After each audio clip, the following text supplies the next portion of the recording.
All right, what's going on, DFS Army VIPs? Welcome back to backtest season and special. Let's call it. Got a good one for you here. Where today we're taking a look at Fanduel, and I haven't been able to backtest Fanduel, so I haven't actually even established an approach. Really, I haven't been able to establish an approach, but YOLO. Now, and part of the reason we haven't backtest Fanduel is because it's quite difficult to get information about Fanduel. Some of the databases that we use for DraftKings just don't have Fanduel information, but we solved it. I found a database with links to all of the old Fanduel contests, and apparently they're still live. Apparently, I didn't load up on the Fanduel Sunday Million last year because I only put one entry in there, as you can see here. Wow, you get to see what I did. So there we go as well. But we now get to see what won each week. And as you can see here, one cool thing, I just loaded up the Sunday Million for NFL Week 1 of 2022 on FanDuel. And there we go. Of course, DFS Army killing it. Almost took one down. Took down the DraftKings Millie Maker that week. $1 million winner. What? And we almost took down the FanDuel Millie Maker. Just barely missed it. Man, the optimizer was on point Week 1. So let's see if backtesting shows a lot of the same. It looks like the winning lineup here was from Jay So Cold, and he put up a 221.7. We're just going to pop open Jay So Cold's lineup here and take a look at what he did. Looks like a Mahomes Kelsey stack. Yeah, they killed it. This is a really interesting. You had to have pitch Steelers defense. Of course, the Dom Station's it was spitting Steelers all day. We loved Saquon Barkley. Week 1, DeAndre Swift is in there. Michael Carter from the Jets. Really interesting. And then some studs, including Mike Thomas. So one of the first things I like to do when we do this is just get a look at what was going on that week. Backtesting isn't just about hitting the optimize button.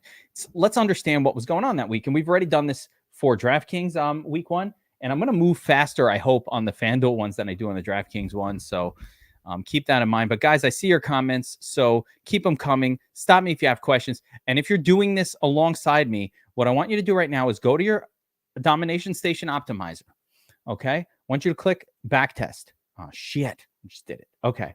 Then we're going to click on FanDuel, NFL, and we're going to find the main slate 2022, which is October 9th or 10th or somewhere around October 9th. So let's go. We're going to look for the main. Look how many slates FanDuel runs. So we're going to click on main slate 2022, 09, 11. Here we go. Load that slate up. And what we could see here once again is NFL Week 1 last year. You had some really interesting contrasts, but one of the big ones, I think, look at that. I mean, some low scoring game. Remember how bad this game was, by the way? It didn't score at all. Eagles, Lions, that should have been a monster. I don't know why it didn't show up in the nuts, but the most obvious game of the week, Kansas City at the Cardinals, 53-point total, and then a slight nod to this Chargers game. This Chargers Raiders game, which had a 52.5-point total. So you get an idea of what was going on this first week of the season here. So just a brief overview. Yeah, let's play some Mahomes. We learned from Burns today that you play the favorite in these high total games. You kind of avoid the underdog, although I think I would have played Kyler Murray as well a little bit, but Mahomes is who you want to play here. Play a little Herbert. Sure, Lamar Jackson would have been in play with that 25-point team total. Always Jalen Hurts, big time here at the Lions. And the way backtesting works on the Domination Station is we can rerun the entire slate. And as you can see here, under projection, one of the options is final fantasy points. And we're not going to use that. But the reason that's there is because this is backtesting. So we see what our projection was and then what the player wound up doing under the final fantasy points column. And that allows us to backtest an entire season and see how we would have done and learn different things like options on the optimizer itself.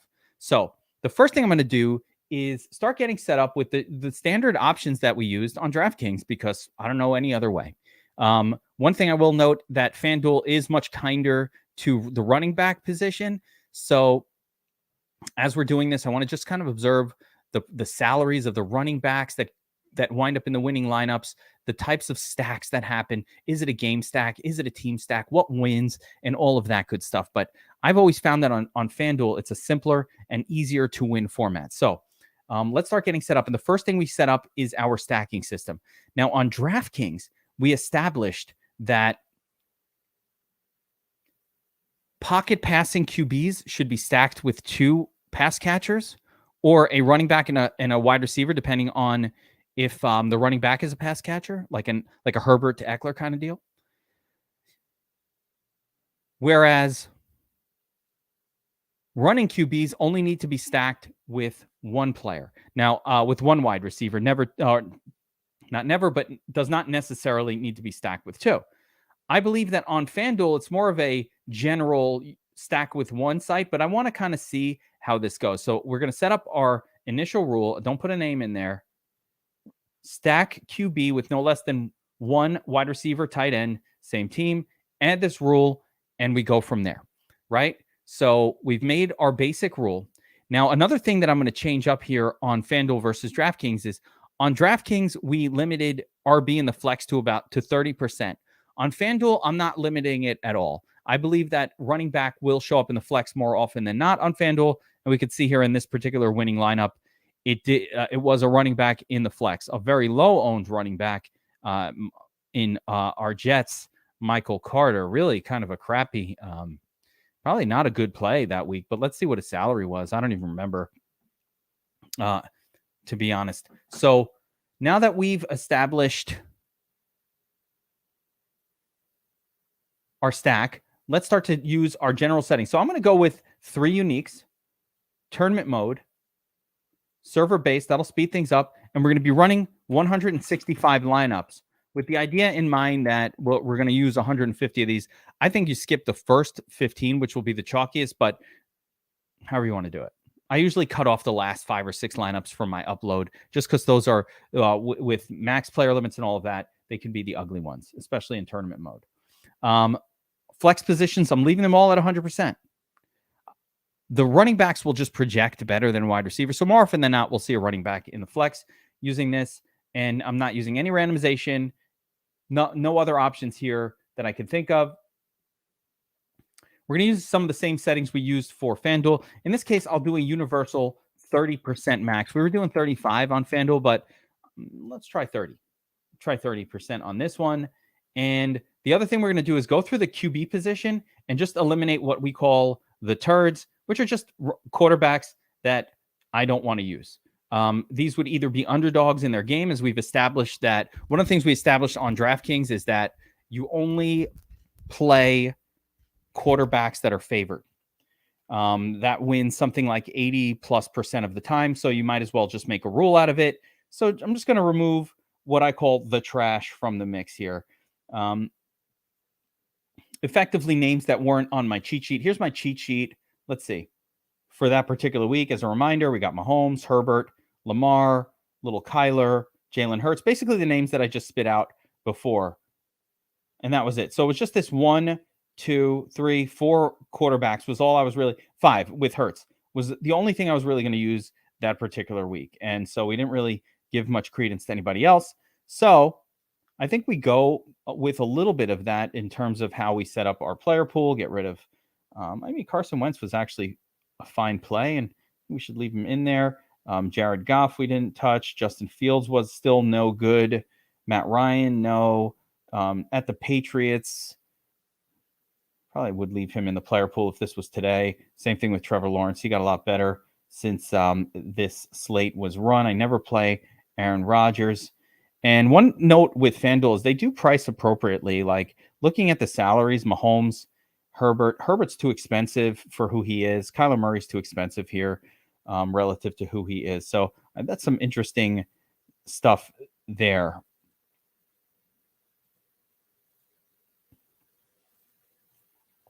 Leave Carson Wentz in there.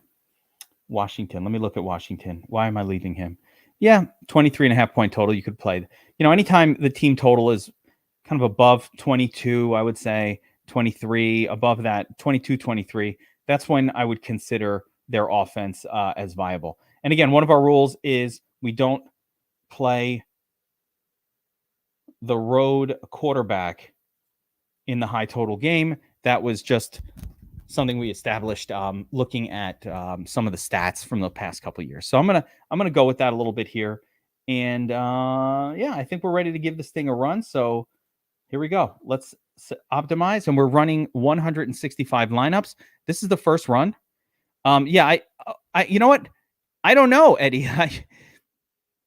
Yeah, probably, but I think we need to take a look and establish what the chalk lineup on FanDuel looks like compared to DraftKings. I haven't established a max ownership cap, but let's take a look at what wins. So let's pay attention. Actually, it doesn't even matter on the back test because at least for week 1, we did not save FanDuel ownership. So I don't even have them in here regardless, Eddie. So it kind of doesn't matter. We don't have ownerships in the back test for whatever reason. All right. First of all, so now that we did our first run, and again, if you're running these along with me at home, right, and it's really, really important that you backtest, especially right after the slate, the same week, the next week, the whole thing. But here we're doing it a season ago, and I don't really remember what we were up to, but we're trying to establish trends. We're trying to establish muscle memory, and we're trying to make sure that if I can't win and I can't produce tournament winning lineups in backtest mode, I certainly won't be able to produce them in front mode. So it's really important to do this stuff. But I set the max exposure at 30% for all players. Now we're going to sort here by final fantasy points, and we're going to see what kind of score we put up. So our best score was a 195 in the first run. Looking at last season, 195 was, and this is a giant contest. In fairness, this is a 700. I mean, that's a pretty good fucking score. We did nothing just now. We just hit optimize. Okay. Look what we just did. We just hit optimize and we hit a 190, which let's take a look here. But my guess is it's going to be a top 100 score. Yeah. Oh my God. First run.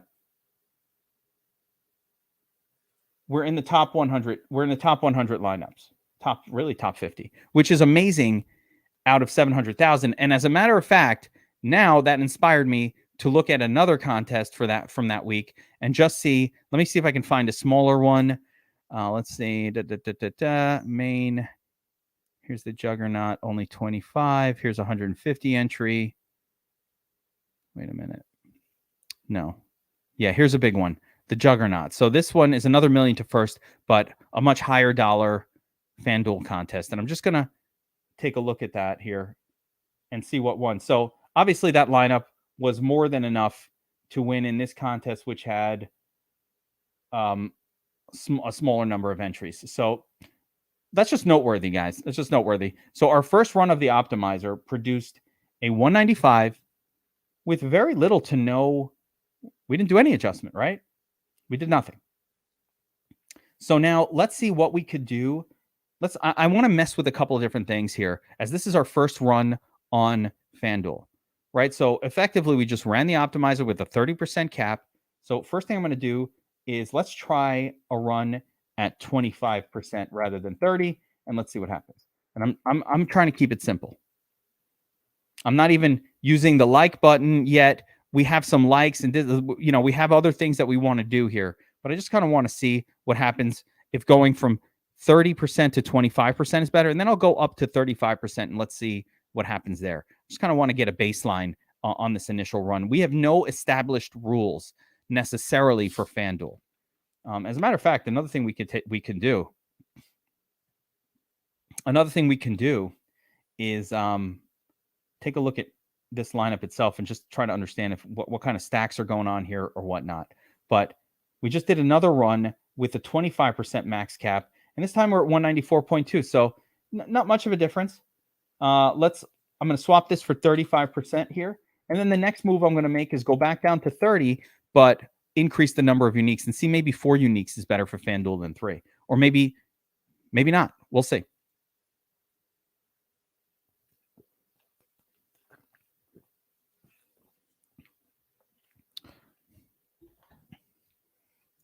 this is experimentation a little bit, but also just to get used to, hey, how can we establish, and also to teach our mind how much tinkering is really necessary or how little.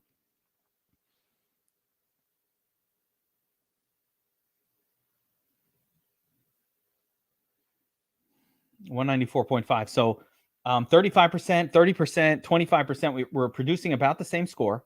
I'm going to try one more here. I'm going to go up to 4 uniques versus 3. And then I have another idea that I want to take a look at, where we go back to 30%, but I look for a couple of players that I might have been really high on in the notes. So let's see if I have any specially high on them players for FanDuel for this particular week, where I was like, oh, got to play this guy. I feel like Saquon Barkley was the man. Yeah, it was Saquon Barkley that we were core.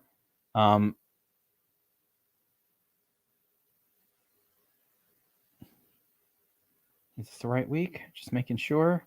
Yeah, week 1, and we had a 4-star play on Barkley. We had 4-star on Mixon as well. I guess because Burrow was going to be kind of chalky. Derrick Henry, Jonathan Taylor, and Derrick Henry were big time plays. I don't see anything that really stands out as, oh my gosh, I got to load up. Yeah, we had the core play in on Justin Jefferson that week, so we can increase his exposure if we like. Let's see if we have any other core plays in our cheat sheet here. Mark Andrews we loved, and Travis Kelce. So we wanted to pay up at tight end as well. So I'm going to hit some like buttons on those guys. I also want to take a look at rating, which is a really important measure that we don't use necessarily as often as we should. So let's first take a look at this next run, 193. So increasing to 4 uniques did not help. It made it worse. Let's go back down to baseline. Okay, this is the one that produced a 195. Again, not quite the nut score. We haven't even really cheat coded anything, but I think some of my favorite plays, my favorite overall player this particular week was Saquon Barkley across the board on both FanDuel and DraftKings. Let's take a look at rating, though. So we had the 100 rating on Jonathan Taylor. That was great. Derrick Henry did not work out well. We had the 100 on Joe Mixon, which was fine. Swift got the 92 rating, so very highly rated. DeAndre Swift that particular week. Saquon Barkley was one of my core plays. So I'm going to actually increase my Saquon Barkley exposure because we did this week 1. This is not cheat coding it. Let's increase Barkley. Let's say a core play, super underpriced, Saquon Barkley. Let's go to 55% on Barkley. And just that one player, I'm just going to increase my exposure to him. Let's see if there's anybody else here that really popped for us. No. So I'm just going to increase exposure just to one player a little bit and say, hey, I had one kind of core play that I really liked in Saquon Barkley. He was super cheap. What if I increase my exposure to him just a little bit? Can we hit something similar to this? The other one was Justin Jefferson as well. Travis Kelce and Mark Andrews were big that week. Yeah, let's see where we get to here. I want to see if we're getting our Mark Andrews, because Mark Andrews and Kelce were core plays for me, right? And again, this is my cheat sheet from last year, from that slate. And you've got core on Jefferson, core on Pittman, DraftKings core, 3 max. So he was really a DraftKings core play, not a FanDuel core. And we had the 5-star plays on Pitts. No, 4 on Pitts and 5 on Kelce and Andrews. So I'm going to go back here, and I'm just to make sure we're getting all the Kelce and Andrews that I want. No Andrews, so I don't like that. Isaiah Likely is not a player that I normally would ever use, so I'm going to remove Isaiah Likely from the mix here, number 1. So this is the other thing that I forgot to do. Now let's just pull some of the garbage out of the player pool here. So I'm going to set my fantasy points range up to 4. That's getting rid of some of the garbage. But the other thing is, you got to look at your results here. And if there's a lot of trash in the results, you got to uncheck some of that. So I'm not seeing too much. Oh, Sammy Watkins. Like this is what I'm talking about. Can't play Sammy Watkins. I don't care what's going on. I don't want a ton of Hunter Renfrow on FanDuel either. He's a DraftKings type of player, so I'm going to unfriend him. Let's see if there's anybody else here that just stands out as things I would not be comfortable doing. No, everybody else looks good. running back position. See if there's any trash in here I don't need to get rid of. Joe Mixon, Connor, this is all fine. We're not getting, where's my boy? Yeah, Saquon. So we're getting our full 55%. Actually, let's take a look at this run. 194. Didn't get the job done. Didn't get it done. Let's take a look at our stack combinations. Keenan Allen with Herbert and Williams. A.J. Brown, Goddard Smith, Isaiah Likely. This is a problem one. Can't have that stack. Isaiah Likely, that's ridiculous. Travis Kelce, Juju Smith-Schuster, primarily, that's fine. Tua, that's fine. So I think the only issue I'm seeing here so far is instead of Andrews in our Lamar Jackson lineups, we're getting this other guy, and we have to deal with that by smashing an Adore. You know, the issue with Andrews was, and he had a great rating. So did Waller, but Andrews had an amazing rating. So did Kelce, and I love Kelce as well. But we should be getting Andrews, even though it was Kelce that was the better play, and he still projected better. So we'll get a lot more of him. Let's go over to Fanduel again and see what else we can figure out. It's a Mahomes Kelce stack. Yeah. So we're on pretty much the right. And like I said, we shouldn't expect the optimizer to just be able to beat 758,000. Yeah, here we go. This is what I'm talking about. So, Darth, thank you for this, because this is what I'm trying to say. Listen, we had a pretty good freaking run on that first run, right? Now, we haven't touched what C. Crampin did, and that's kind of where I'm like, man, my boy got a 217. Let's see if we can replicate it. But effectively, the first run we just did was this is a 758,000 entry contest. So you're saying basically in a normal contest, we're in the top 5 off our first run, which is what I thought as well, and pretty much quote unquote good enough, right? This isn't going to help that much because it wasn't even like you did that well. I'm just trying to see if any of these players that did really well that I want a lot of exposure to aren't showing up. But no, we're getting who we want here. We got all the Swift. We got Barkley. Let me just try going a little higher on Barkley, like 65%. That's the only change I'm going to make here on this run. And again, we're 3 uniques. And I'll try 2 uniques again. Oh. That was weird.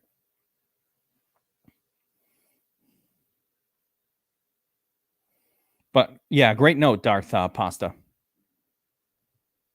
So we'll give it one more run. I want to run this a little quicker than what we did on DraftKings because we're a go time, guys. It's just a couple weeks till the season. And so I want to really start hammering through as much back testing as we could possibly do and trying to get through the entirety of last year and just establish some baseline rules that we can feel more confident in attacking these tournaments in 2023. All right, so here we got a 197. So we're hanging around effectively in what one smaller contest. We're at 197.6. Looks like 198.2. So we'd have been top 2 or 3 already with this lineup. It's a Mahomes Kelce combo and DJ Moore. So it looks like just every lineup just can't quite put it all together. The funny thing is this doesn't even look like that good of a lineup, but yet here we are.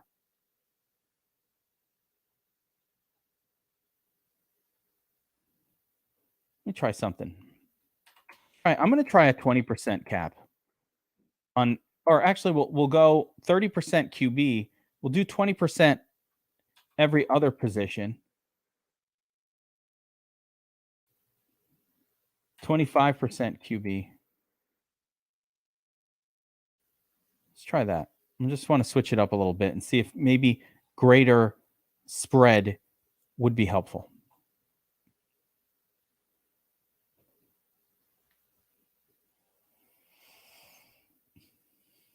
Because it's funny, we're loading up on the running backs that we want, but yet the combinations are just not that good.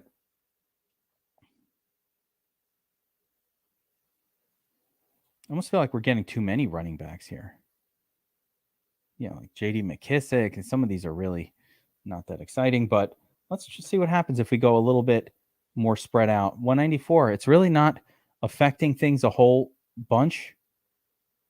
Yeah, Damian Pierce. I don't know why we're getting so much of him. He must have been really cheap. Let's take a look.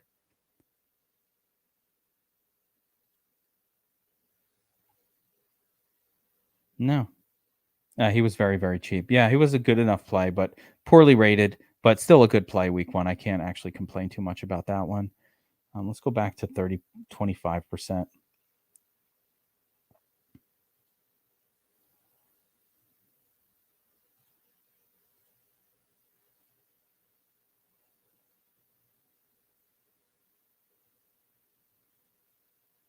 Remember, Clyde Edwards-Helaire had a couple good weeks early in the season last year, and then just kind of fell apart after that.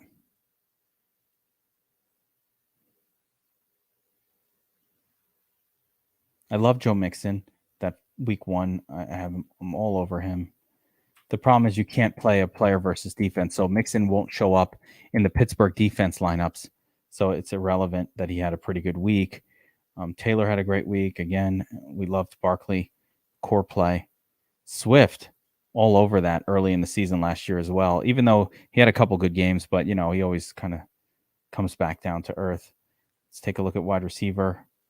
Just what did well. Pittman, core play. I mean, what more can you ask for? We had him core.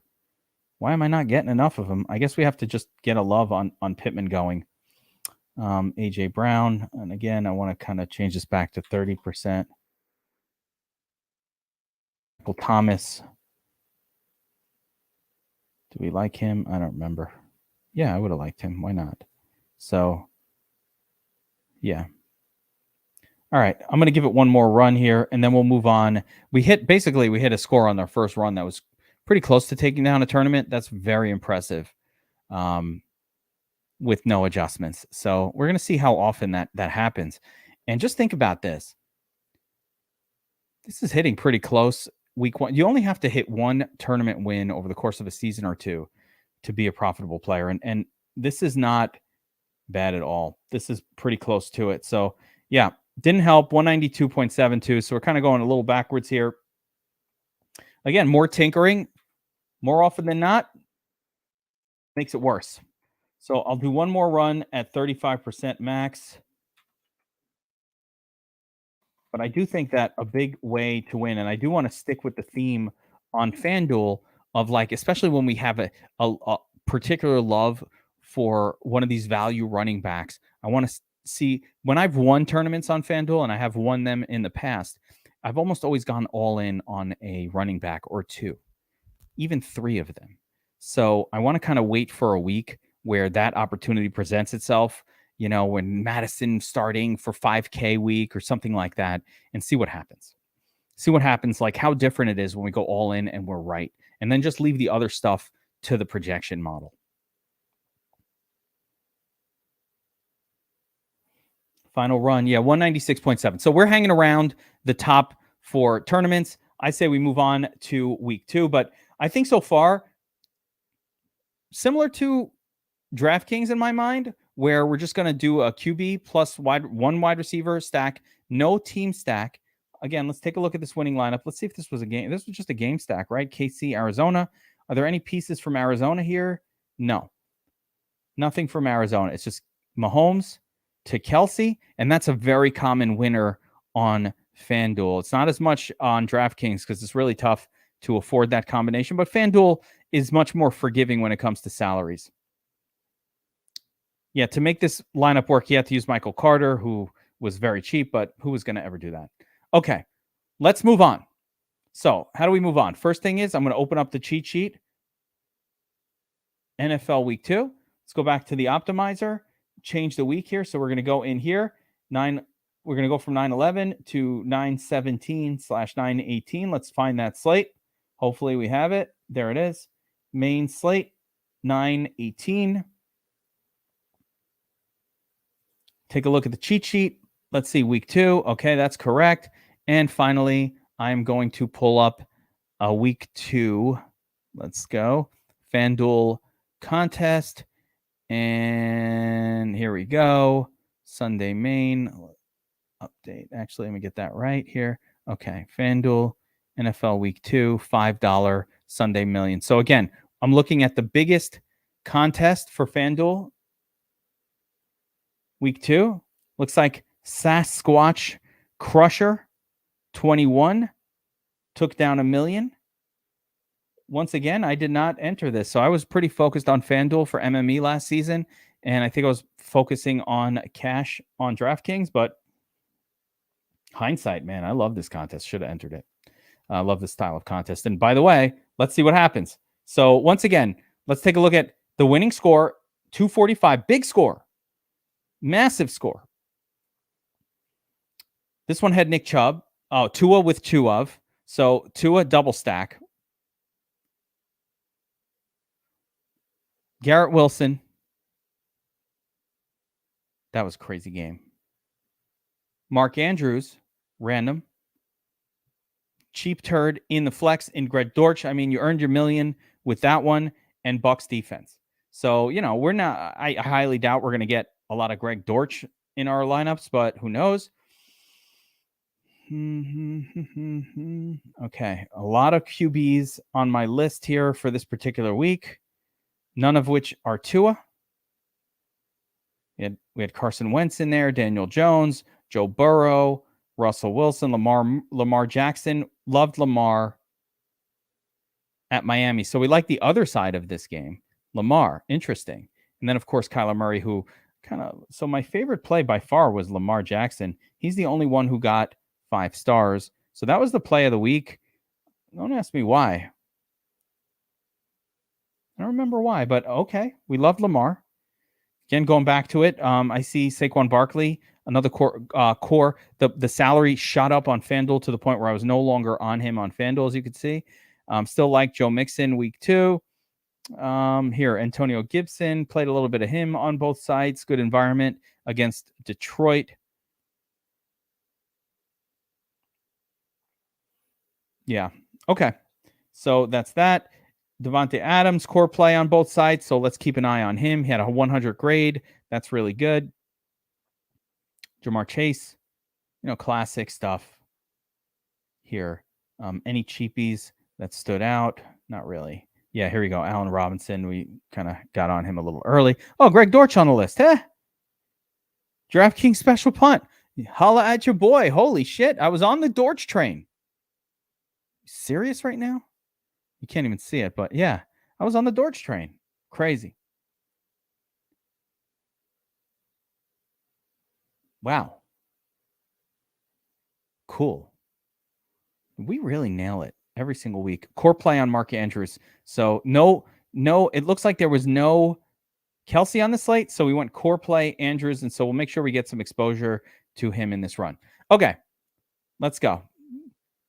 Let's go right back to our usual setting. QB, no less than 2. Now, you needed Tua with 2 of in this particular slate.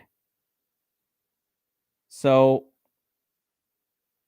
one of the things we talked about on the DraftKings backtest was that eventually, as the season wore on, we started to notice that pocket passers like Tua and Burrow and those kind of guys that didn't run at all, they actually should be stacked with 2 rather than 1.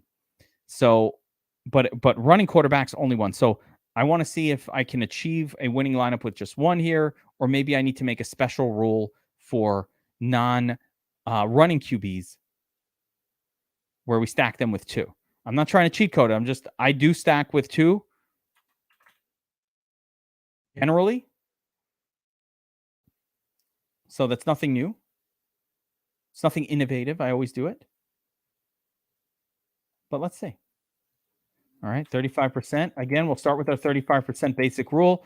3 uniques, 165 lineups. No changes here. Pull out the turds.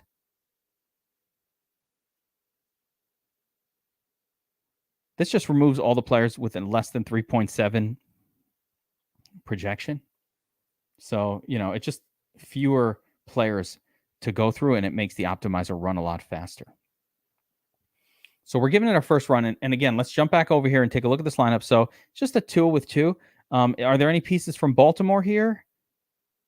Yes. So there is a bring back here from the Ravens. So this one is a 2 plus a bring back. And I know that a lot of people like to sort of make a bunch of different versions of lineups, and some with comebacks and some without, and et cetera, et cetera. But again, 245, monster score week 2. So I highly doubt we'll get anywhere near that one. Again, this is one of the biggest contests we've ever. I mean, 550,000 entrants. It's much, much larger than your standard 55,000. And these are what won the Millie Maker. So again, it's not super easy to replicate those lineups, but we want to get as close as possible. So this is a bad first run. This is a bad first run. We put up a 162. Horrible score. Let's take a look at which QBs were used. We got Russell Wilson and way too much of them. Derek Carr, who I would never use in the lineup. And then some of these other guys. So let's first take a look back here at these game tiles and understand why it can't figure out who to use. So we got our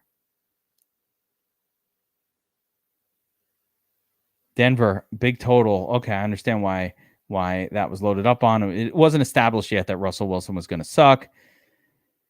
Carson Wentz had a good matchup, so I'd be fine with playing some of him. This was a terrible matchup. Burrow at the Cowboys. You don't play anybody at the Cowboys, so I'm going to pull him from the player. All right, let's pull some players out. I didn't mind Trey Lance. I think he got hurt in that game. At San Francisco, no. Davis Mills, no. Tom Brady, I would leave him in. Russell Wilson, yes. Trubisky, no.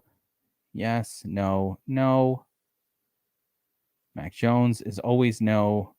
Burrow was a no this particular week. Derek Carr is when Derek Carr is going to be chalky. We do have ownerships now, but when Derek Carr is going to be chalky, it's a big time no for me. The biggest chalk was Stafford. That's crazy. Tua, Lamar, Jared Goff, Tom Brady, Trevor Lawrence. Yeah, no Flacco. That's crazy. And I always leave Daniel Jones in there. Okay, so we're good there. Let's take a look at running back position.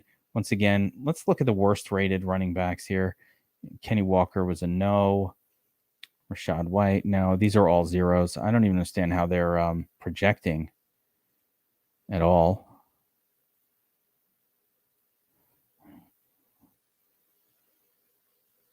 These are all under the rating less, really low. So we don't want anybody with these kind of low ratings. And one thing, instead of necessarily up checking good rated players, you can also just remove ones in bad situations with this low rating probably under 70 is pretty much not somebody that we want to be messing with too much.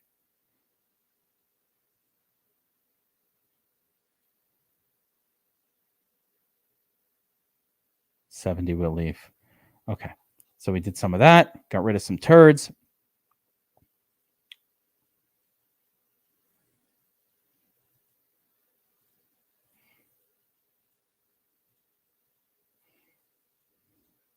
Did I do uniques? 3 uniques. Yeah, everything looks pretty good here. I'm going to give this another run, but I don't know that or think that our results will be much better. So actually, let's take a look at the highly rated players and see what we can see. Who did we not get exposure to here? No Nick Chubb. Why? A lot of these other turds were showing up. Okay, let's give this another run.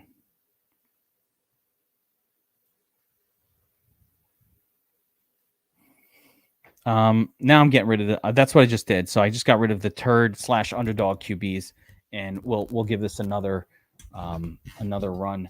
But listen, we ain't gonna always hit. We're not gonna always hit with the first run. NFL Week 1 was just insane in 2022, and hopefully it'll be crazy in 2023 as well.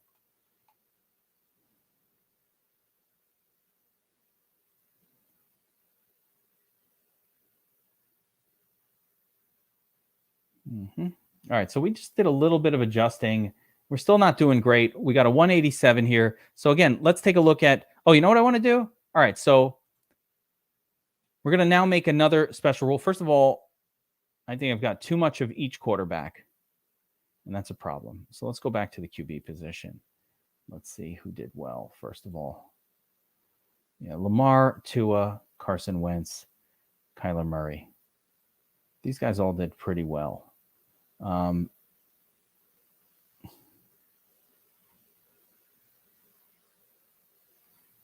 I'm going to set this to 25, first of all. We're going to lower our QB exposure so we get a little bit more of each guy. And then the other thing I'm going to do is stack QB. So I'm going to take the pocket passers that are ending up in our lineups. So that's Tua, Carson, Wentz, Tua, Wentz, Goff, Stafford, Tua, Wentz, Goff, Stafford.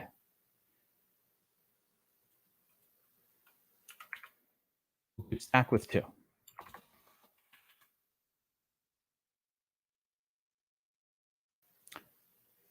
Oh, we already had it with 2. What the fuck? I see the problem. Okay. We already set it up with 2, so that was a mistake. It should have been 1. So the initial one should be 1, but we'll do Tua with 2. We'll do Goff with 2. Who are the other ones here? Let's see. Wentz, Stafford.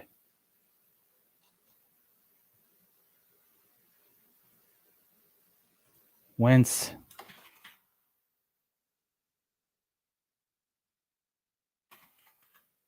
Stafford with 2, right? And then our general rule, stack QB with no less than 1. Same team. Okay, there we go. All right.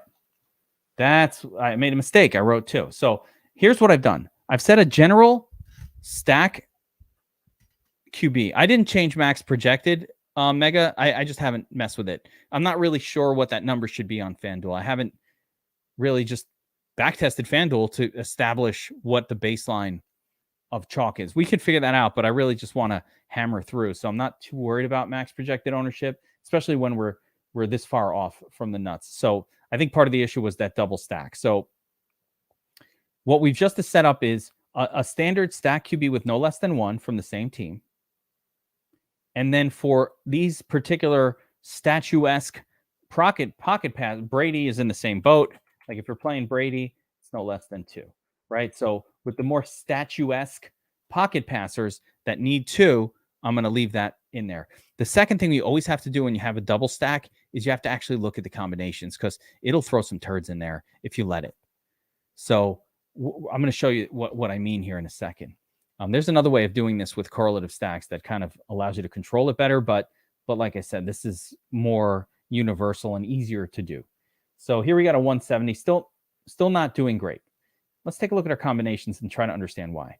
All right, so Matthew Stafford, whatever. He didn't win anyway. Murray, Dortch, okay, whatever. Russell Wilson. Oh, we're getting a lot of Russell here. Russell would be a stack with 2 guy as well. Actually, let me adjust that. But I think we're getting too much Wilson. And I'm sure one of the big problems is going to be, oh, this time we didn't get any Tua. So we're going to have to force Tua in there. His wide receivers are too expensive. So I'm going to force 15% Tua. I'm going to force 10% him.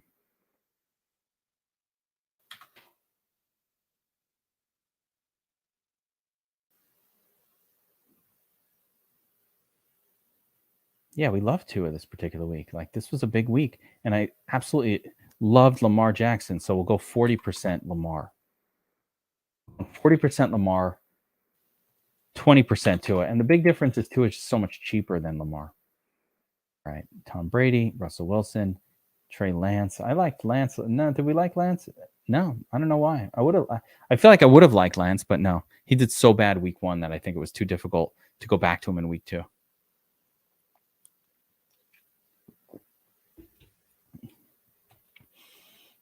Again, look at this lineup again. Tua with 2 of Garrett Wilson. They needed Garrett Wilson, and he was unowned. That's really the cheat code for the slate. It was Garrett Wilson. And I don't think I'm getting any Garrett Wilson. So let's take a look. Am I getting any Garrett Wilson? I'm getting a lot of Allen Robinson. A lot of Hunter Renfrow, who I hate. Way too much Cortland Sutton, another guy I don't like. But the guy who I'm not getting any is Garrett Wilson. So, yeah. All right. So what do we do here? Let me think. What can I do that's universal? Let me try 4 uniques. And then the other thing I'm going to do is go down to 20% at the wide receiver position, except for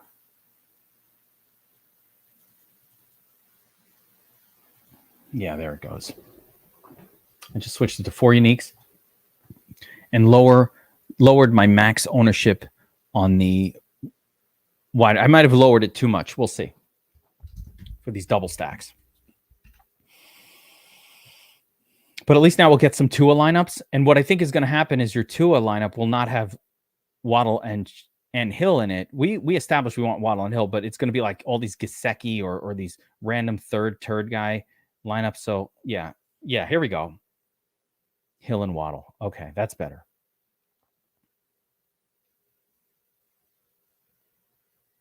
This is a pretty good lineup, a 198. That's amazing how high these scores are. Let me go take a look. Let's pull up some other contests from this particular week. I'm going to pull up a smaller one.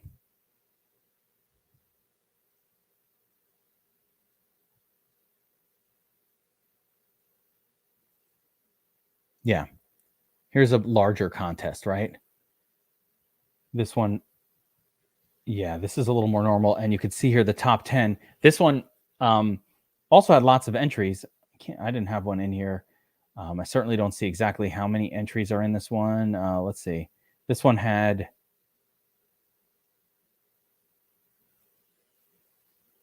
Don't know. But it's a 150 max contest, a smaller one. And you can see here that the top score was actually 226. But, I mean, 197, which is where we're hanging out. Actually, where are we hanging out? 198. So close to where we're hanging out is good for about a top 10 in this kind of contest. So we're now in the realm of where we need to be. And just again, trying to really understand why. What's going on?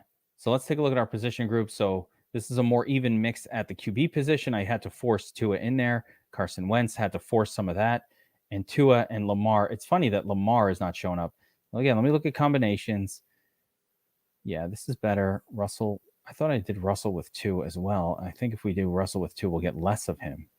Oh, it's 1. Oh, I fucked that up also. Always.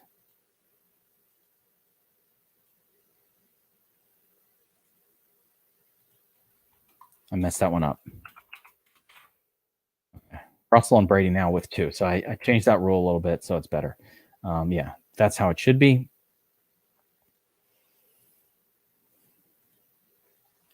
Let's give this one more run. I'm going to go back down to 3 uniques here. I just want to see. And again, we're just getting a feel for FanDuel. How much? Yeah, the top score was really good. I don't, but at least we're in the top 10.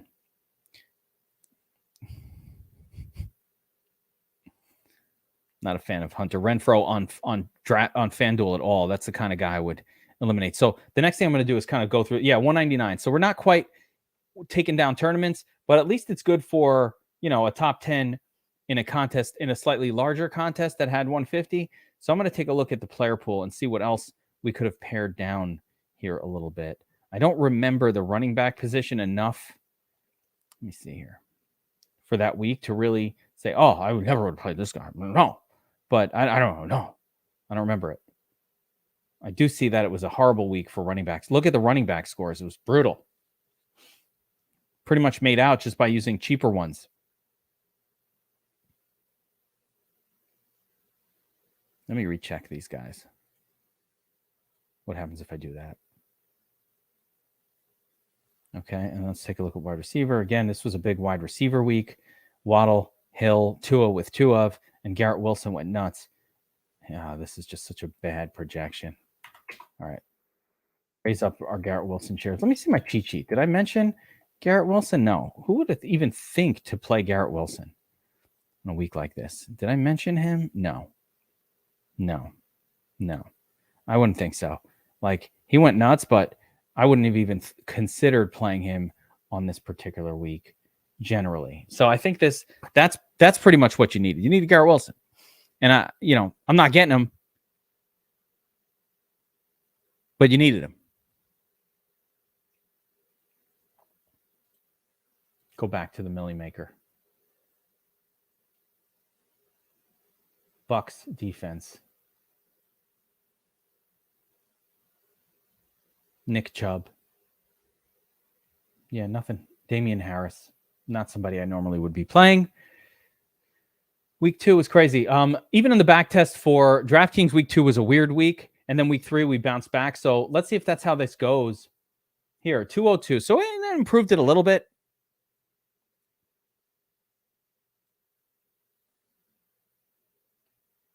My last step. I had a core on Mark Andrews. So I'm going to actually I'm going to load the fuck up on Mark Andrews and see if this makes a difference. Because one thing I can say, no cheat code, is core Mark Andrews. And I liked Ertz. And I loved Mark Andrews as a core play. So for that reason, let's just load up. Let's jack up the projection. I'm going to smash in a door on Mark Andrews, core play. Always smash in a door on the core. Adore the core. It rhymes. Easy to remember. Adore the core.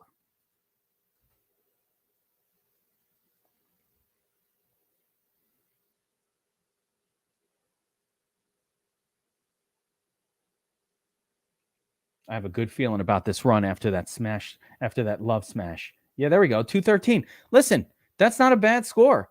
213. Pretty freaking good. That's winning other contests, or it's coming in top 10.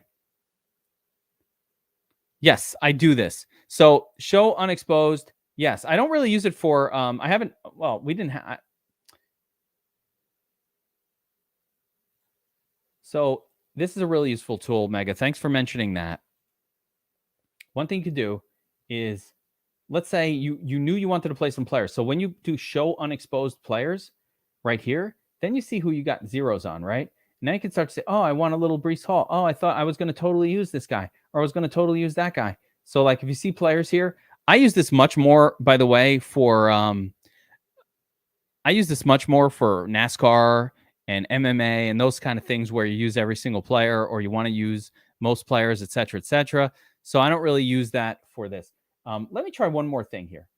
My boy John Statsational Alessia, the number 1 DFS player in the world, he tells me he tends to go higher with the number of uniques that he uses. So I'm going to just jack up the uniques to 5 and see if that produces a better result.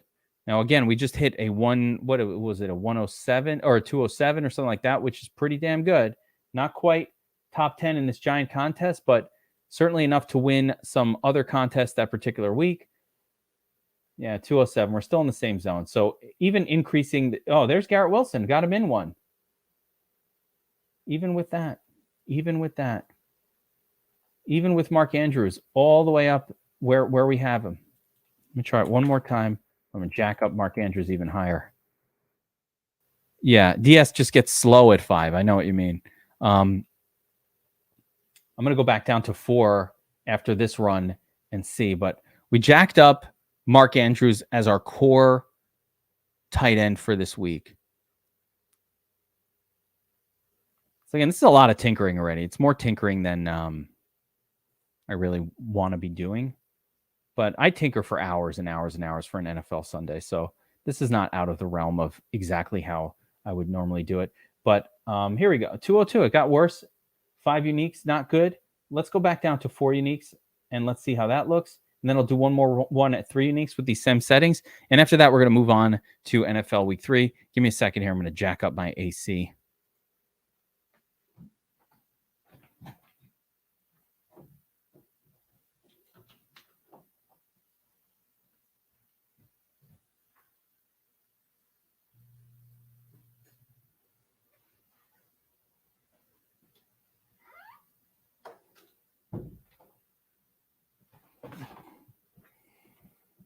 What's up, Taco? I love it. Taco in the building. All right. This run 222. Oh, shit. It's the Geek. That's the run you want. Okay, so 4 uniques. Let's go down to 3, but 4 uniques with a love on Mark Andrews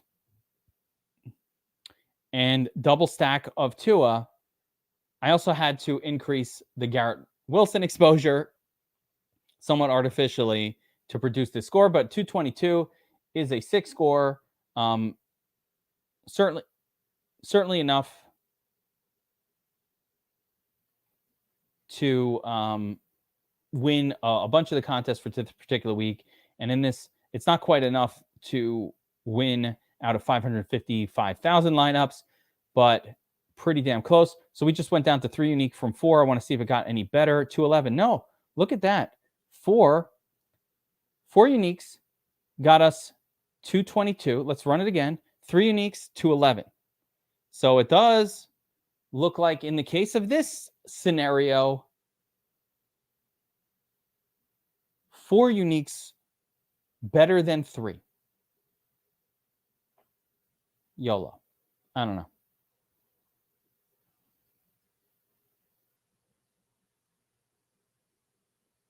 Last run. Yep.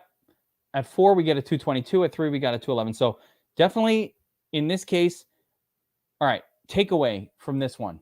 Pretty similar rules to DraftKings across the board. Regular QBs stacked with 1. I'm running QBs stacked with 1. Pocket statuesque QBs stacked with 2. Yeah, there we go. I love it. You've been testing FanDuel, Mr. 5 Cents? Fuck yeah. I love it.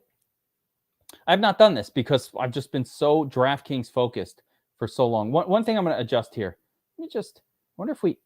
Yeah, no, this is pretty good. I'm pretty comfortable with these exposures. This is something I would do on a regular week, so I feel pretty good about all of this. Yeah, I had to jack up Garrett Wilson artificially. The only thing I can still do here, let me just try and see if we can actually win the Millie Maker. And the way I'm going to do that is I'm going to increase my wide receiver to 30, and we're going to leave this at 4. What kind of settings does Statsational use? I know he over/under plays. I mean, Statsational gives us his. We've looked many times at the Statsational runs on the database HQ, and he actually runs multiple runs, so it's really been hard to nail him down. But he definitely tends to go more to the 4 uniques than 3. He tells me he runs multiple versions. Like he'll run QB plus 1, QB plus 2, then he'll do some game stacks. He'll run a series of different. It would take me a long time to do it, where he'll allow for some double stacks, some team stacks, some game stacks. StatStation also tells me he's very into sort of like if it worked last year or the year before, like he doesn't really change his approach all that fast. Yeah, it's a lot of Wilson and Cortland Sutton, Wentz, Logan Thomas, whatever, Curtis Samuel, what gross lineups. But some of those are. Greg Dortch in the mix here. But let's see what we hit on this run.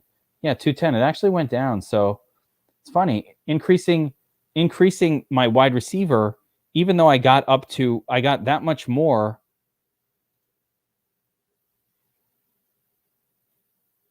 Exposure to Garrett Wilson at 30%. It also got me these turds at a much higher level. So I don't know. Let me just remove Hunter Renfrow from the narrative here and see if I can run this one last time.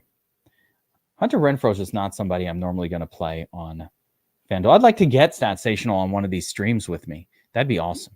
I will hit him up and see if I can get him on a stream to sort of talk us through his approach. Let's see if he's willing to do it.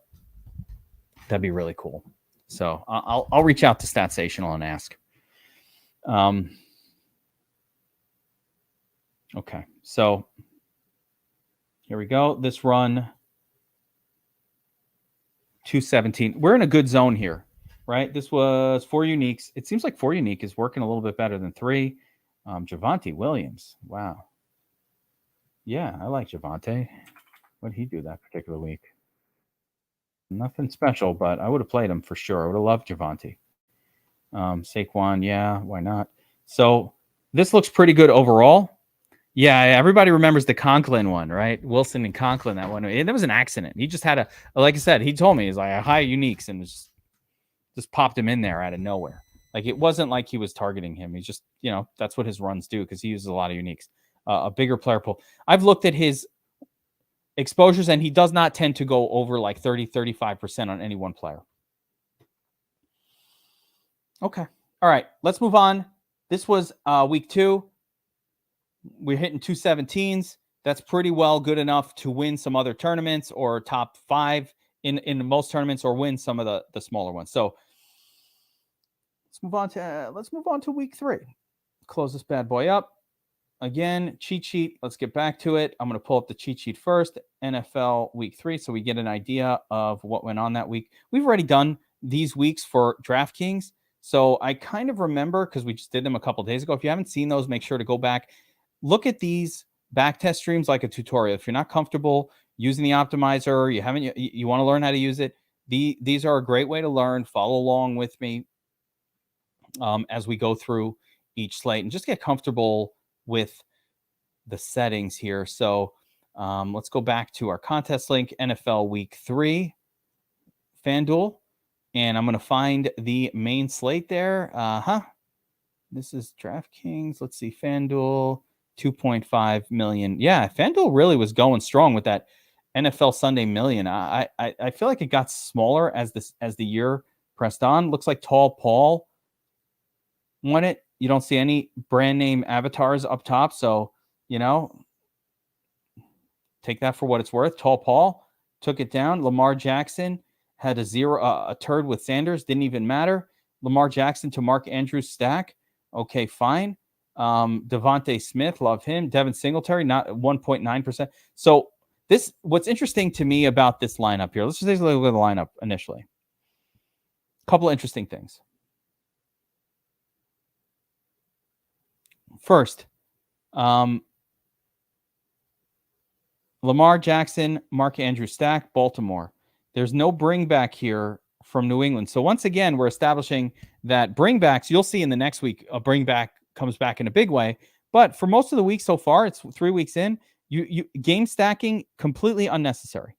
Okay, that's number 1.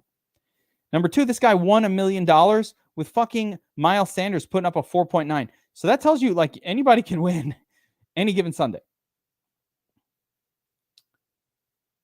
Devin Singletary, super low owned. So a lot of what's going on in this lineup here is some very low owned plays, like Devin Singletary at 19. This was probably really what helped propel him, and for just inexplicable low ownership on Andrews and Lamar.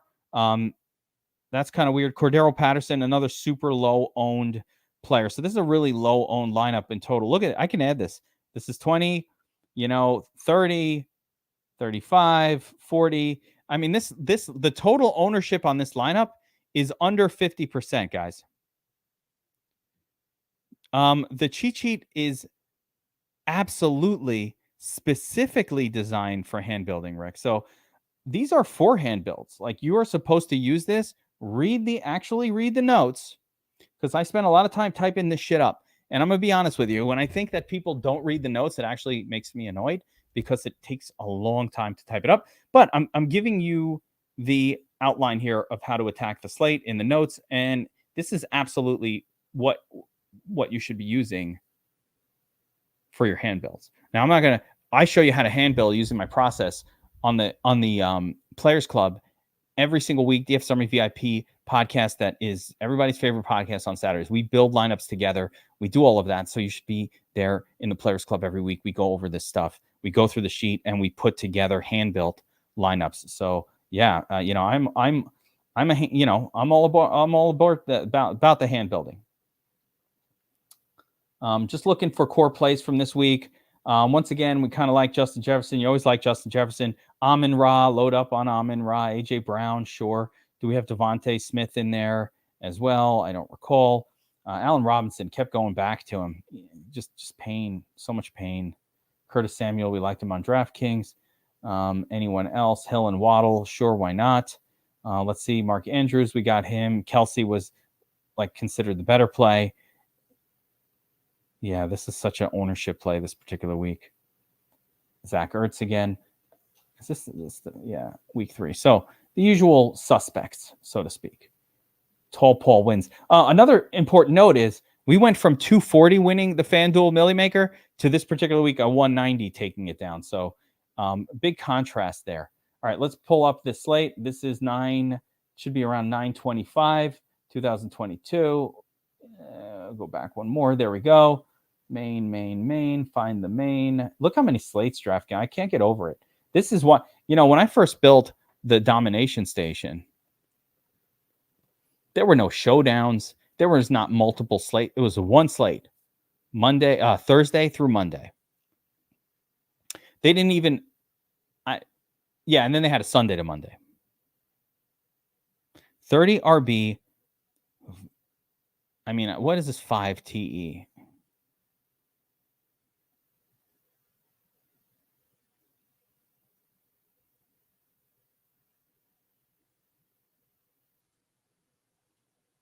You have to be a VIP to get the hand building advice. Of course, you won't have access if you're a DFS Army. Now you can watch my videos.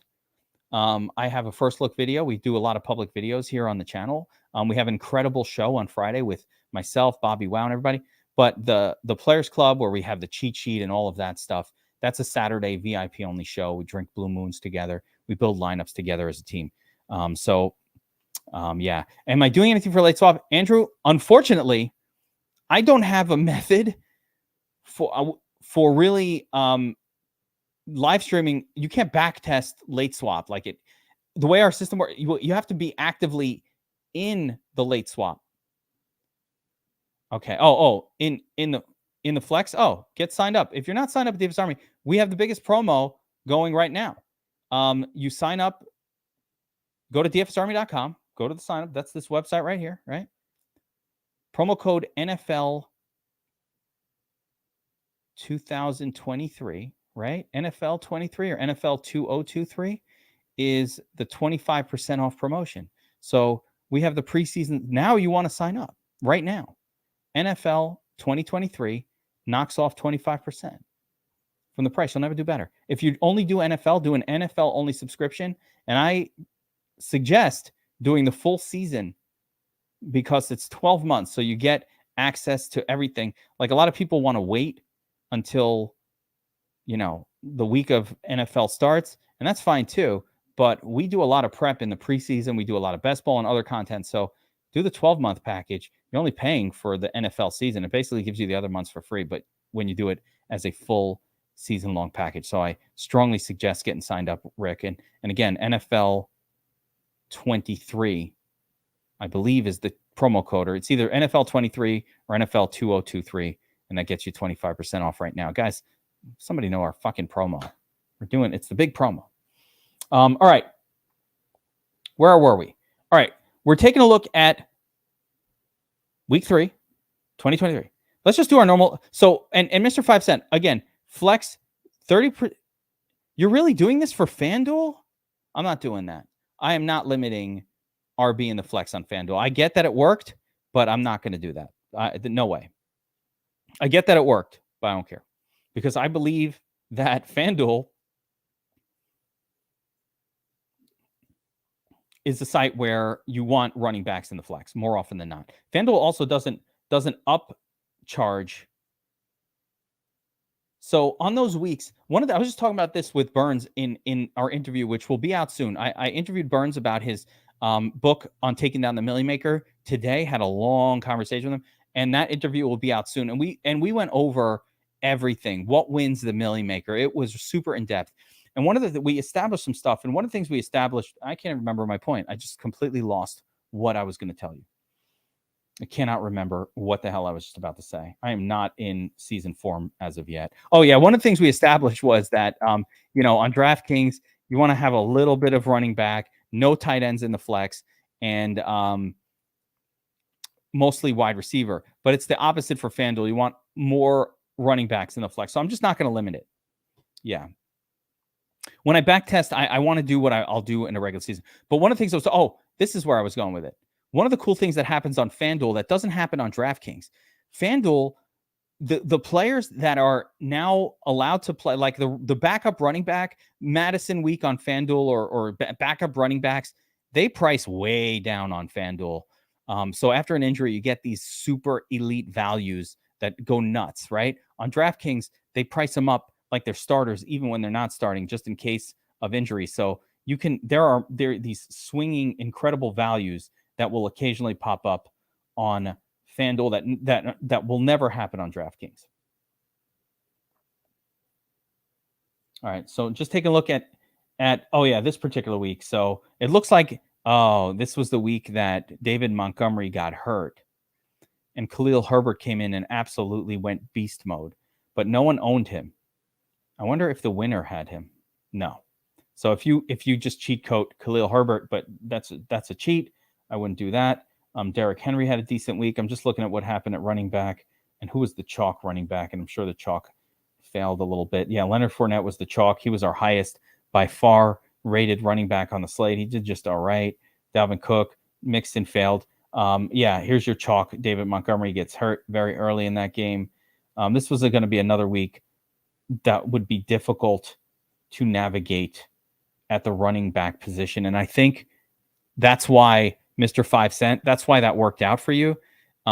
This particular week, running back just went bananas. Look at the chalk running backs, right? Fournette put up a 10. Dalvin Cook, expensive, 13.5. Joe Mixon, complete dud. Montgomery, disaster. McCaffrey, underscore based on his salary. Pierce did really well. Dameon Pierce was the guy. But this was a challenging week for running backs. And and then the guys who did great, super, super low owned. So we'll see how that plays itself out here as we do this run. I don't have high hopes based on what happened with the running back position in week 3, but let's just set up our standard stack, 150 lineups, 4 uniques. We're going to go our usual 35% max exposure, and then we're going to set double stacks for any. First, we'll pull the quarterbacks that are underdogs or just zeros.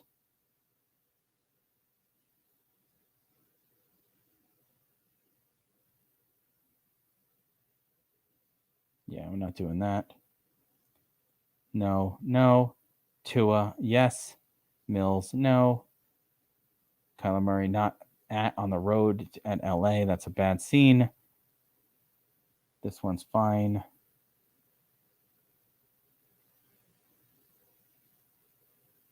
I never played Herbert on Fanduel. I found him to be, he's just too close in price to running quarterbacks. It never made sense. Like, I'm not going to play Herbert at the same price as Mahomes. It just doesn't make any sense. And the ownership is not even skewed enough to make it worth it. It's just bizarre. Yeah, we play players against the Lions. Fine. Mac Jones, no. Tannehill, no. Definitely never play Derek Carr. And Joe Burrow, fine. 97 rating. That's fine. Trevor Lawrence, sure.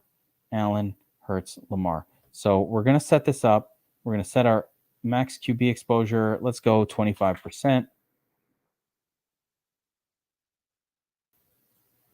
Wide receiver, I'm going to set this at 25% as well. Tight end, same. And defense, same. We don't have kickers. Thank goodness. That's some legacy shit. Kicker. We used to have kickers for FanDuel.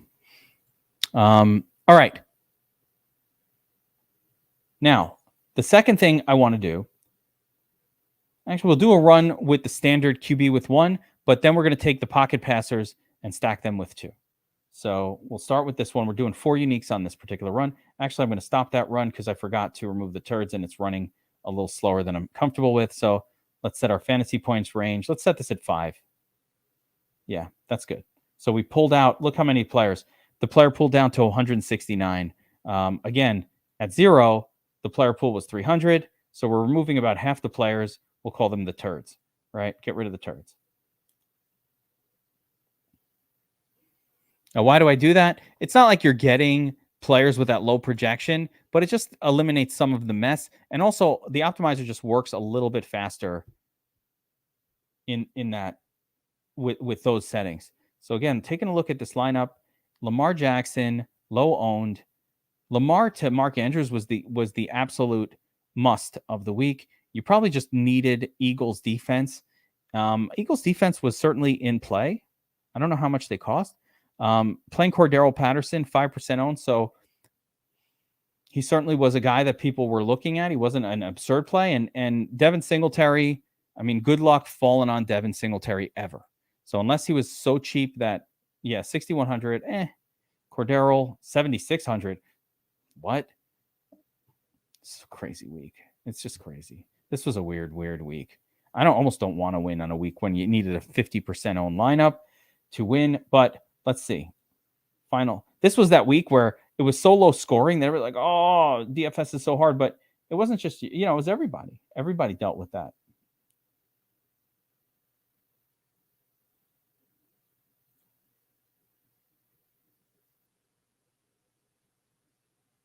Yeah, 144 is our best. I don't even really want to get too deep into this slate because this was just a really ugly one. But we didn't get any Lamar Jackson and certainly no Lamar Jackson stacks. So all I'm going to do here, because we're not getting any of our guy, is I'm going to force him 20%. And let's give this another run. And we keep it simple. No Lamar, no wins. So the only lineups that even matter are the Lamar Jackson lineups. We're not going to have any chance to win this tournament this particular week without him. I'm just going to slap a 20% min on Lamar and see what happens.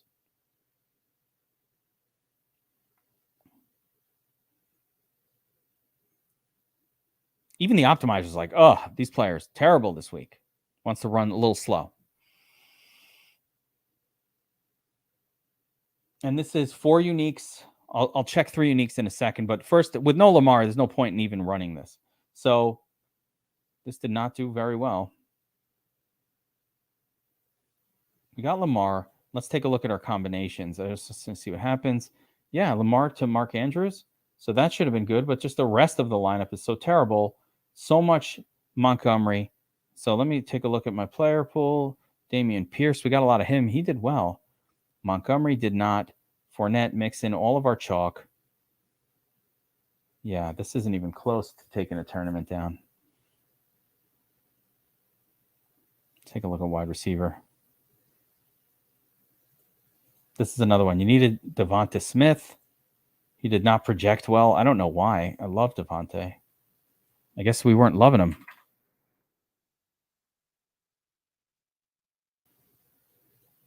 You know what, Mega? That was definitely early in the season last year, but I mean, I felt like he started to get better.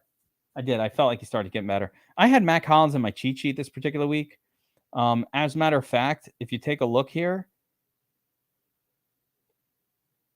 we were on Mac Hollins, right?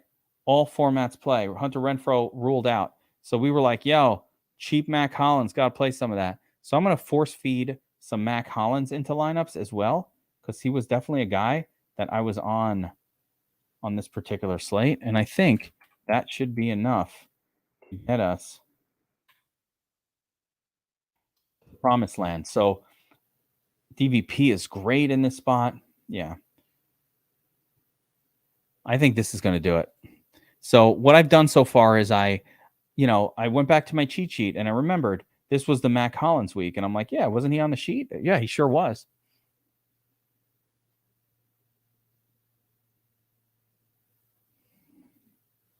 I think it's fair. And yeah, let's play defenses versus Fields and any other turnover prone QBs.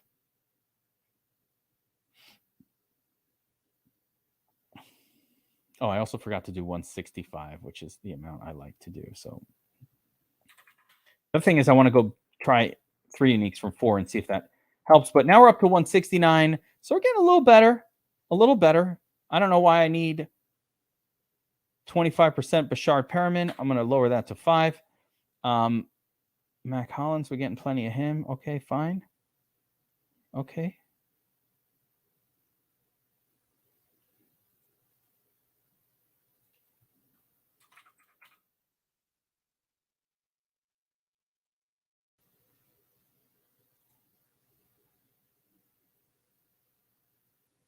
Let's see what the defense.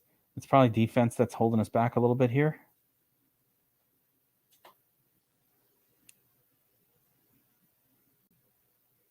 What do I think about DJ Shark? Not my favorite this year at all. I mean, he's going to be on a team, though. He's definitely a best ball play. Grab him in your best ball league. He's fine for a late pick, but don't expect much. Let's take a look at what happened on defense this particular week. Just trying to remember here. Did we like any of these guys? Yeah, ownership was high. Yeah, it was. Oh my God, against the Jets, that would be your autoplay. I'm sure I loaded up on this. Yeah, Bengals defense against the fucking Jets. Why aren't we loading up? I don't know. I don't get it. I don't understand. But yeah, Bengals defense. I'm going to load up on them. Let's see who else. Panthers at the Saints. Okay, Eagles. Sure, you always want to play some Eagles defense, so I'll give them a like here.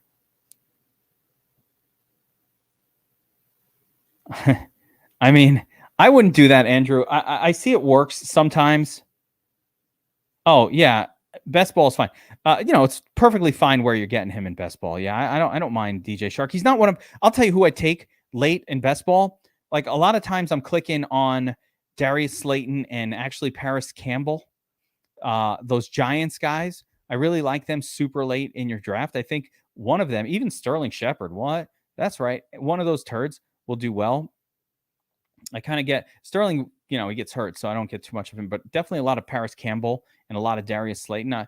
Those guys are around super late in your best ball draft, so I'm looking at that. DJ Shark, though, he's a solid late best ball pick, especially his style of play.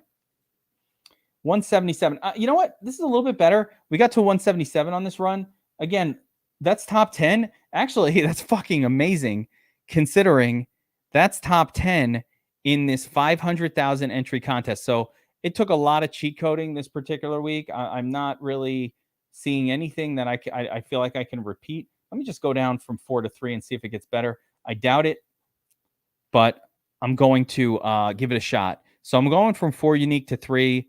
I just want to see if maybe the 177 improves. But, 177, this is 500,000 entries, and that would be a top 10 or a top 11 or so lineup. So pretty darn good, all things considered. And part of that, I mean, again, this is a 50% owned absurd lineup that got up here. You had to really fade some chalk on week 3 on FanDuel to have a shot.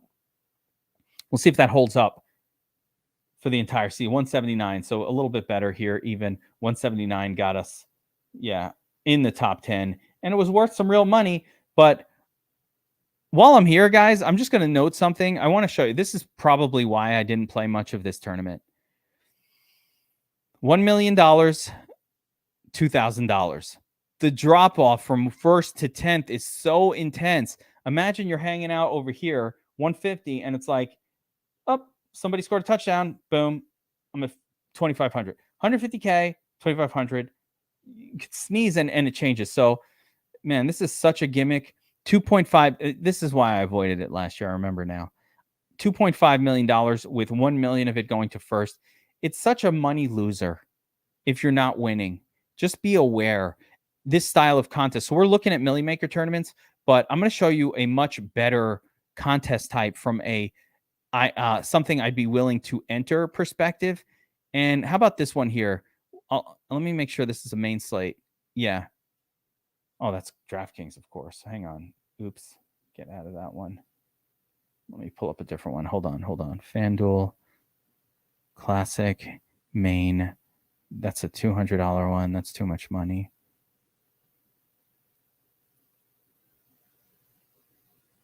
FanDuel not representing with very good contests here. Yeah, here's another one you can max enter, but I think it'll give you a little bit better sort of overalls. So this is 100K to first contest, right? In the case of this contest, it still has a pretty big drop off.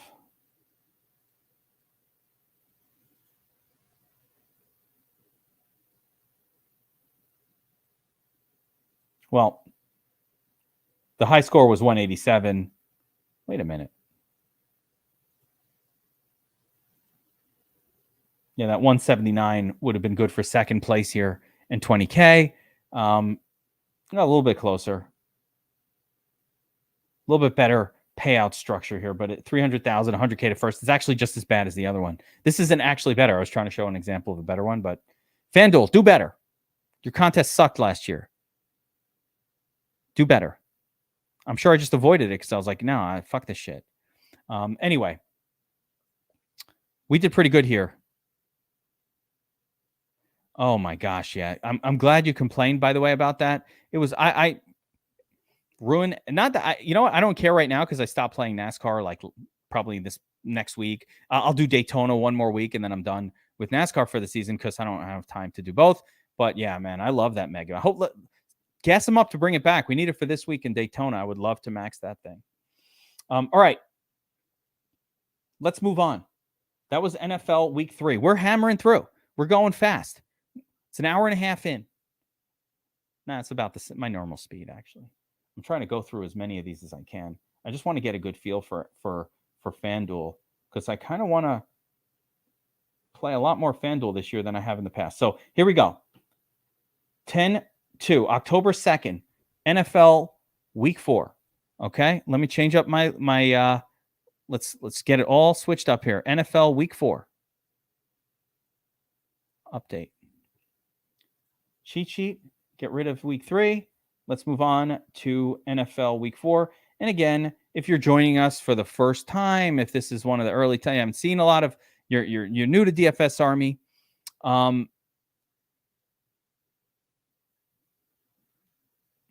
You're new to DFS Army.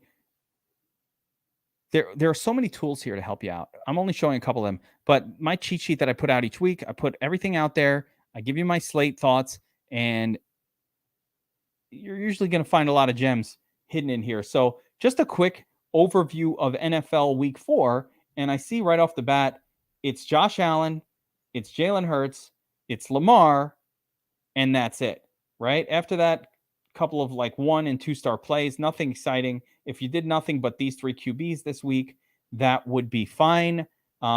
So that's our baseline. I haven't looked at what happened yet, but certainly this is good. And Mr. 5, I still think like the QB +2 is great, but only when, but we'll see. But generally when I generally prefer that when I'm not using like Lamar and Jalen Hurts. So running back position looks like, let's see here if we have any special plays that stand out. Jamal Williams, we started to get on him. Looks like, yes, Jamal Williams week. So all in, and especially on FanDuel. And this will give us a chance to test out all in. So assuming Swift was out this particular week and we had an all in week on Jamal Williams, I would go crazy. And there you go. Khalil Herbert, all core play, all in, 5-star. So we're going to load up on Khalil Herbert and we're going to load up on Jamal Williams this particular week. Okay. Jamal Williams, Khalil Herbert. Got Diggs, heavy exposure to Diggs. Great matchup. Remember, Baltimore lost all of their defensive backs last year, and it started to be like the dream matchup every week you can throw on them. Eventually, those guys got healthy again, but for a big portion of the season, Baltimore could not stop the pass. So that's why we would have been on the Allen to Diggs stack.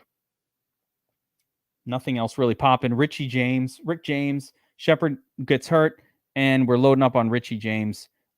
There's your boy DJ Shark, Cordero. He was even on the list. Boom. Well, DJ Shark. Mark Andrews, big time all-in play or heavy exposure play at tight end. And then we had a couple of defenses that stood out. So where he's playing, this is defense against the Jets. Zach Milf-Lover Wilson is back for the Jets. So Zach comes back, and we start loading up on defense against Zach. So I'm getting a bit of, Giants versus Fields. Mega, you were talking about Fields and how bad he is versus defenses. We were loading up on the Giants versus Fields. I even have it in my notes. DFS Army VIPs, when you get access to these cheat sheets in real time, you got to read those notes. They're gold. There's gold in these notes. You'll see as we run these back tests. All right, so let's start making our setup the same one we do. This is like muscle memory. We're teaching our muscles. It's like working out for wimps who don't actually work out but sit on a computer all day. It's muscle memory. Okay. QB, no less than 1. See, I did no less than 0. That's because I'm not in practice. QB with no less than 1. Wide receiver, tight end, same team. Again, we'll go back to our standard 30% max exposure. I change it around. Sometimes I do 35. Sometimes I type in 35 when I think I'm doing 30. That's like brain fart. 30% max exposure. Go back to 3 uniques on our first run. We'll switch to 4 uniques as well to see which one does better. And a reminder that we run 165 lineups rather than 150. Mr. 5 Cents is telling me that QB +2 would be better this week. I don't disagree. Bill Betts is like, yep, wimps sitting at a computer. That's what's up. And, listen, I'm just keeping it real. Like, it's not, I'm not, if you're sitting at a desk all day, you ain't exactly, the ultimate athlete anymore. I just sit here eating and getting fat all day. All right. So we're going to pull the turds. And we established at QB that pretty much this week, everybody was a turd. We only played a few QBs. We still weren't on team Justin Fields yet. We got on him at some point. If Zach Milfson puts up a number, that is unbelievable. And now I remember, Bill Betts, what happened this week. This was the week that Jared got. All right, let's take a look at this. So in our game tiles, we've got 1, 2, 3 games that stand out with high totals. One of which was Geno versus Goff, 48.5. And I was not on this. I was on the Eagles with their high team total. I was on this game right here, Lamar and Josh Allen. Right? All these other games, sub 45 points. We don't mess with under 45 point total, so we can just X out all of these QBs for the most part. Under 45 point total, no bueno. And then Steelers defense versus the Jets, Zach Milfson would have been all over that. Not sure it worked out, but would have been all over that. But what you needed here, this was game stack week. So if you set up a game stack week 4, you basically needed a game stack from this game in order to win. So I can cheat code that. I've already run this on Fanduel, but just something to keep in mind. I know this initial run not going to look the best. So let's pull out, again, all of the QBs that we weren't going near or even going to consider.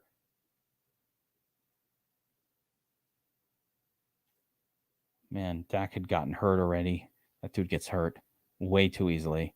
I would have left in Daniel Jones versus Chicago. Definitely.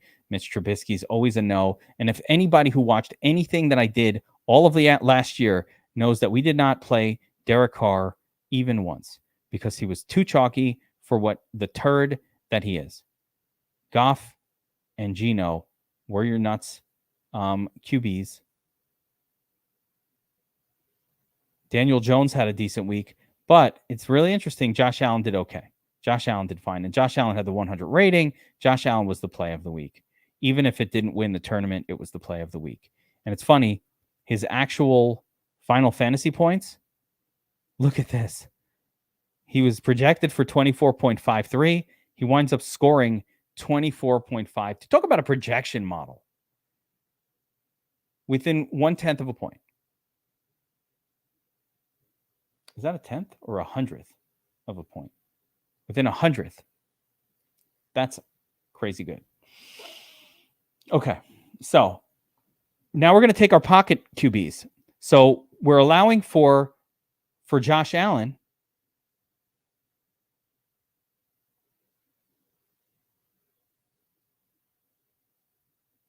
and Lamar Jackson to be stacked with just one. But our pocket QBs, and Daniel Jones, I'm calling him a not a pocket QB. Daniel Jones is a running QB. So our pocket QBs, that's Goff, Geno, and Herbert, we're going to get stacked with 2. So for Goff,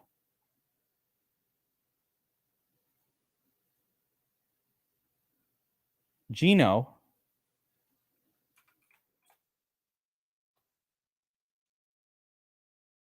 and Herbert, stack them all with 2, right? We've set our max exposure on the QB position 20%. Everything looks good. Let's give it a run. No, so Jacob, I am not carrying that forward. Listen, I will adjust, right? That's a great question because a lot of people are like, oh, I already Bobby Wow and DFS Up North are on a car's going to be great this year. I don't know. I got to see. But will I be on chalk? I don't know. I don't think so. Cordero, I got to be honest, I don't even know who's playing in week 1. Like I did first look video like 2 weeks ago, what I called the way too early first look. But what we've done here at DFS Army is ever since the way too early first look from a few weeks ago, and you could check out those videos if you like, they're here on the channel. And I talked about defense. I went through everything, but I don't remember anymore. What we've done is until the preseason is over, this is the last week of preseason. We're going to continue on the training side of it. We're doing best ball content, but we're doing a lot of training, getting ready for the season. As soon as next week Sunday hits, it's week 1. I like Mike Thomas, and I'm drafting Michael Thomas. No worries, man. I'm about it. So I'm with you on that. You know who I like because of the checkdowns. Is Kamara. No one's on Kamara. Draft him. He's only got a 3-week suspension. Yeah, and the tight end, maybe Juwan Johnson looks good. I like all that. So, all right, this particular week, I'm going to make a secondary adjustment because I do love this week on just in general. So I'm going to show you how we win the Millie Maker for NFL Week 4. I don't want to get too distracted because there's an important component to Week 4, which was we had these incredible value plays at running back that I want to exploit. We had clear all-in plays, and I want to show you how we exploit that. So first, let me sort by final fantasy points here.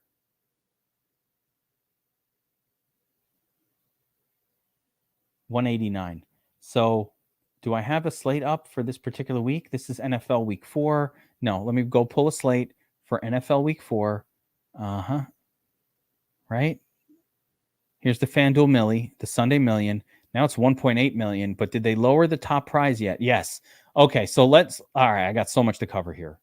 First of all, so finally, it's 221.52, the winning lineup. Okay, good to know. Now, finally, FanDuel adjusted their Sunday Million to 300K to first, which is much more palatable.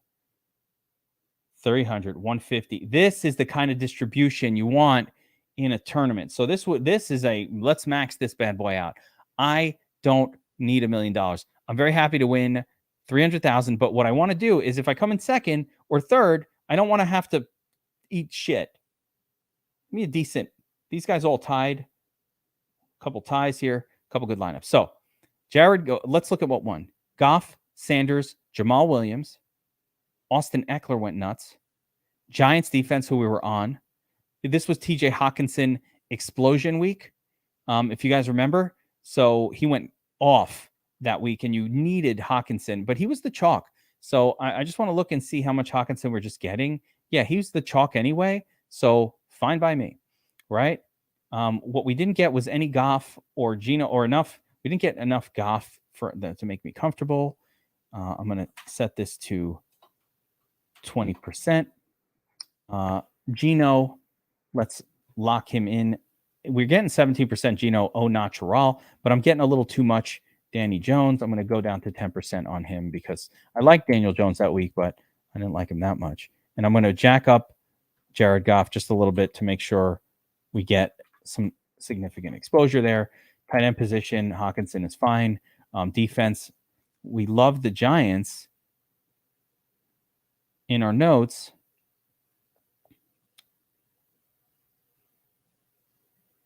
oh, they were just expensive. Yeah, the optimizer is generally going to default to cheaper defenses. Just, be aware of it. I would have loved the Steelers, though, but it doesn't look like the Steelers did that great. Yeah, they just did okay. 4,800, also very expensive. FanDuel's really good about pricing defenses correctly. A lot of times, actually, what I'll do is I'll look at the salaries on FanDuel and then play those expensive ones on DraftKings. So we did our first run. Our top score here, 189.8. Again, that is not enough to win this tournament. 189 is not really there. So let's look at adjustments we can make here. I raised up some Goff. Oh, that's right. Going back to the cheat sheet, what I wanted to do, because we had core plays for Khalil Herbert. I don't even know how he wound up. He did okay, but this was a core play for me. So let me go back to the cheat sheet because I want to show what happens when we load up on a core. So yeah, we got Khalil Herbert, core play, and there's another one, Jamal Williams, right? Jamal Williams, all formats. So those were my two favorites, Jamal. And then my third, Jamal, Khalil Herbert. Jamal, Khalil Herbert. So I'm just going to increase exposure to those. Let's see how they did, first of all. Khalil Herbert put up a 15. That's a decent score. Jamal Williams. Am I getting no Jamal? Yeah. Why am I only getting so little of him? I wonder if he's priced up. Let's take a look. Oh, this was Josh Jacobs' breakout week as well. And he was pretty chalky. So I'm going to smash a like on him. Austin Eckler, incredible. This is another thing. If a player's got a rating like really, really high, you want to make sure you're getting exposure to those guys. Jamal Williams, I'm going to, they didn't give you a bargain price on him, but I'm going to raise that up to 50%. That's kind of why it's not as good of a play. And Josh Jacobs was the play of the year here. So I'm going to raise that up to 35%. It's 6,500 for Josh Jacobs in that matchup. My goodness. Who else? Rashad Penny was up there. Derrick Henry, expensive. J.K. Dobbins had a big week. Nick Chubb, fine. Saquon Barkley did okay. Damian Harris. So, all right. Pretty comfortable with this. So the last run, we got a 189. Let's see if we can increase that. And then I'm going to go and switch from 3 uniques to 4 uniques and see if the number gets better. This was in this particular week, you needed almost game stacks in order to take this thing down because that one game was just so much better than all the others. But I'm going to keep going. Like normally we do 3 and then we stop at YOLO. You guys are hanging out. I'm hanging out. We got 1 week till we want to really start focusing on the current week of the NFL season, the week 1. So I want to take this last week and knock out as much back testing and sort of training as we can do before the season hits. And we just, don't have time or wherewithal. All right. This run 214. What? Hey now. 214 is a really good score. Look at that. 214. Is it exactly 214.72? Did we tie with these guys? Hold on. 214.9. We beat them. So third run of the optimizer. Not a ton of tinkering. 214.9. Good for true third. That's about 100,000. The 75K win. Would have beaten RJ Juice. Would have beaten Why Not, who is somebody I've seen before, I feel like. That's a pretty good score right there. So let's see what changed. And that was with 3 uniques. Let's try 4. But that score alone, that's third place in the Sunday Million. That's an incredible score on its own. Now, again, let's try to remember what we did. All I did was increase exposure to Jamal Williams and was the other one? And wait, I didn't even do Khalil Herbert, but I wanted to do that as well. So I'll increase Khalil Herbert. Basically 2 of my cores for that particular week. Jamal Williams and Khalil Herbert. Khalil did not have much of a game, though. He's not a touchdown guy. That's part of the problem with Fanduel. It's so touchdown dependent, but so what? Josh Jacobs was an incredible bargain this particular week, was the chalk, and the chalk hit. Let's also take a look at who the chalk was. Saquon Barkley, Jamal Williams. If you look, there's a lot of correlation between high ownership and good outcomes on FanDuel compared to DraftKings as well. It's fine to play the chalk. Najee Harris. I don't know why early in the season we had the Jets defense incorrectly rated, but at some point you stopped playing anybody against the Jets, period. And Miles Sanders just went off, but He does that a couple times a year. I'm not playing Miles Sanders very often, so it feels cheaty. 214.9. All right, let's give it one more run here with 4 uniques instead of 3. And let's see if it gets better, worse, or stays the same. And then after this, we're moving on week 5. We're hammering through. I'll keep going until you guys tell me to stop. Actually, no, I'll get tired after a little bit. Keeping it real. Keeping it real.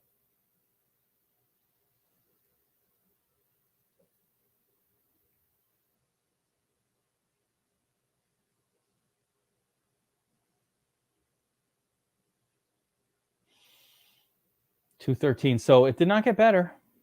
Goff, Reynolds, Hawkinson, Reynolds. Why are you giving me Josh Reynolds? Oh, this Amon-Ra St. Brown was not playing this week. Hawkinson, Khalif, and Hawkinson. So we're forcing Goff with 2. And Detroit.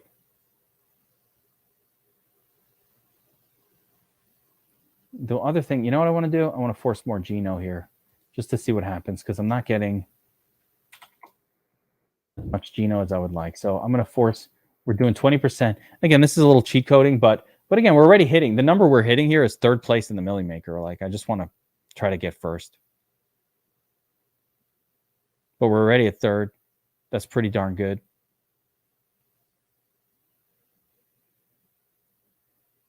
And then we move on to the next week. Oh, Reynolds was there on DraftKings, but yeah, he wasn't there on FanDuel. Maybe FanDuel stack with 1. Maybe I got to adjust that. We'll see. 201. It just got worse. So 4 uniques worse than 3 on this particular run. Like, well, it's not consistent. Which one should I use? I don't know.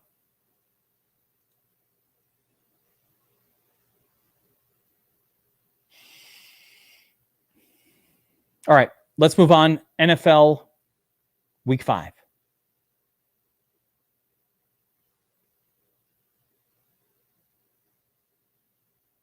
So let me take a look at anything else I can garner. Yeah, Jacobs, great. Barkley, Eckler, Lockett. Yeah, I mean, he was fine. Did he only score 10? Lockett only scored 10? Guess DK Metcalf went crazy.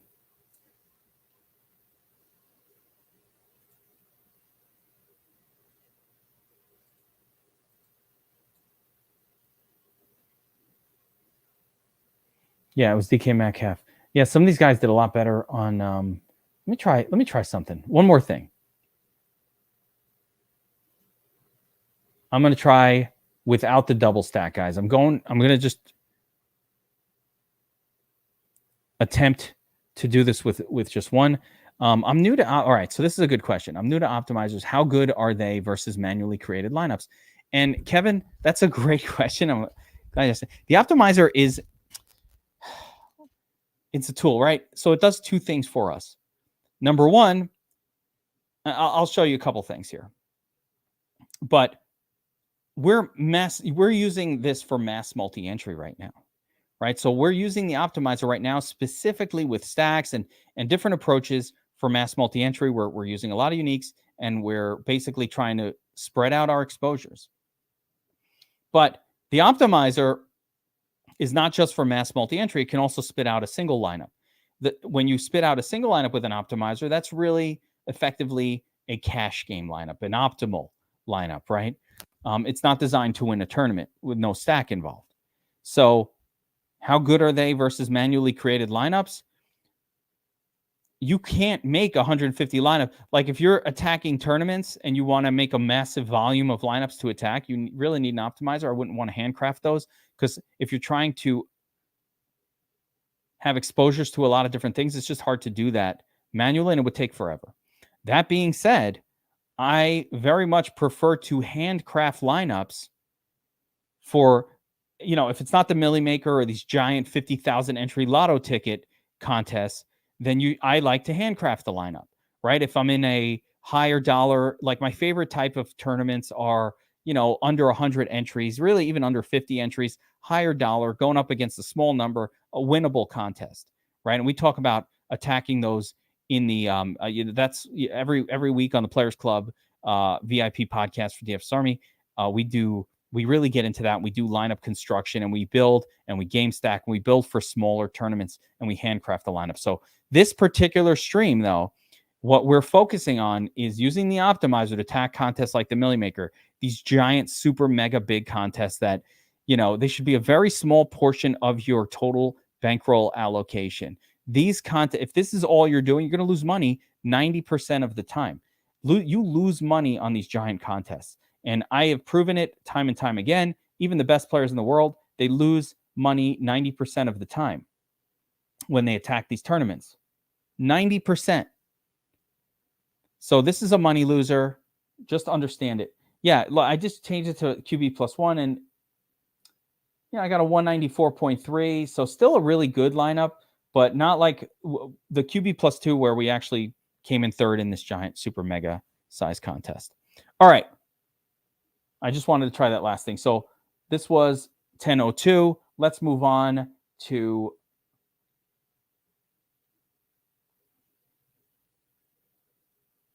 $10:08 or 10:06 or whenever the next one was. There we go. 10:09. Yeah, that's right. That's exactly what this is the issue. It's really hard because you have your players that you like. And by the way, that's fine when you handcraft. And when you handcraft and you're on the right guys, like follow my cheat sheet. And if I'm on the right guys, 10:09, right? Yeah, here we go. Okay. That's week 5.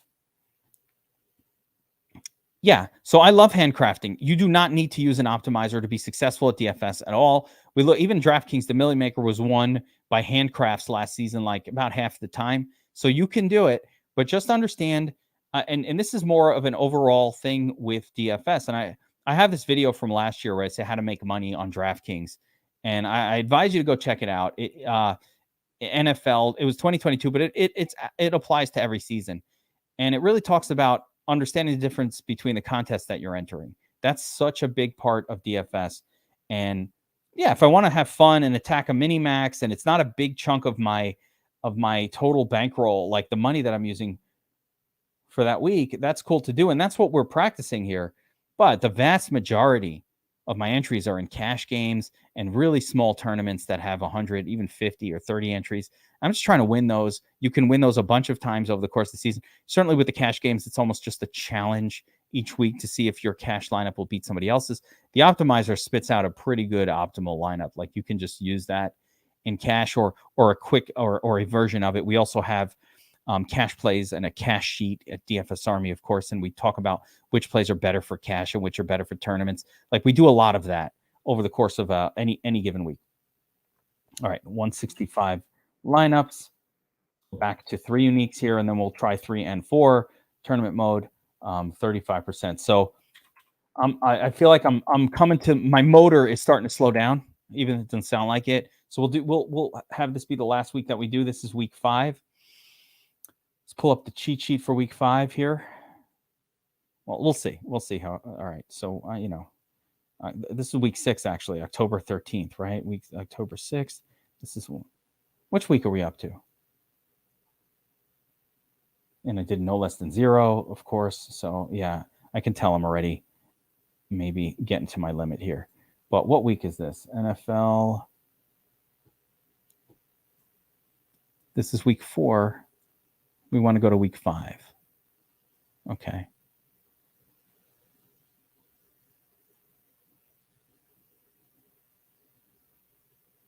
Yeah, we're going to week 5. So on the cheat sheet, I want week 5, which is this one here. Okay, there we go. Okay, and on Fanduel, we want to pull up week 5. And once again, Fanduel did what appears to be the same thing, unless we're at week 6 already. And oh, that was week 5. Okay, wait a minute, we're at week 6. Holy shit, we're flying. All right, let me take this out. Unless I just skipped a whole week. Did I just do that? No. That was Goff Yeah, that was Goff week. That was week 5. So we're on week 6 now. Sorry, I screwed that up. Week 6, which is this one, October 13th. Okay. And then we want to go to contest dashboard. I want week 6. Here we go. Okay. And we'll pull up the Fanduel. There we go. Fanduel contest getting smaller each week. That makes more sense. So we'll put this here. And let's take a look at one. And here I started max entering. So you can see my lineups. And that tells you. So I was just saying, yeah, we're in week 6 now. So I just skipped forward to week 6. Make sure I've got the right contest pulled up. But you could see here, as I pulled up the contest link, that I actually maxed this one out and lost, looks like this would have been a 750. So I'm down about 50% on this particular slate. I noted because, like I said before, you're going to lose money. No matter how good your stuff is, you're going to lose money MMEing 90% of the time. If you don't place a lineup in the top 10, you're basically losing money on that contest almost every time. So, and it's hard to place in the top 10 against 500,000 other people. I don't care if you have 150. Okay, so let's take a look at this particular week. Oh, Buffalo at Kansas City week. Okay, that's what's up. So let's go back to our DOM station and look at the game tiles. And am I on the right one? No. So I got to go to the next week after this one. I don't know, guys. I might be skipping a week. I think it's okay, though. Maine. Yeah. Week 6. Yeah. Sorry, guys. I'm skipping a week. I don't know why, but. And yes, the chalkboard. So another thing. Chalkboard is the ultimate, but it's just one step. But the chalkboard, just basically, what's a cash lineup? I mean, this isn't a cash lineup show, but we have the chalkboard that shows the highest ownership players, and high ownership equals good cash game plays most of the time. All right, so we're in NFL week 6. I think I might have skipped a week, but whatevs. We don't have enough time to do every single week anyway, so it doesn't even matter. QB, no less than 1. Let's see what won this particular week. So Witt, congratulations to Witt. He put up a 201.9. This was Joe Burrow week. There you go. Ramondre, all in. My man. What's up, Bob? Is Bob here? Wait, who the hell is that? Oh, oh my God. All right. We're having our staff draft. Everybody's uptight.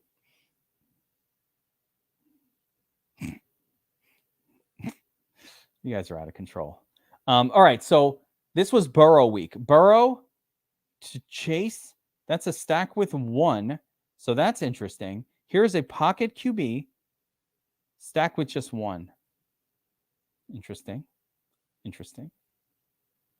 Tyreek Hill went crazy. Chase Claypool randomly, no one played him.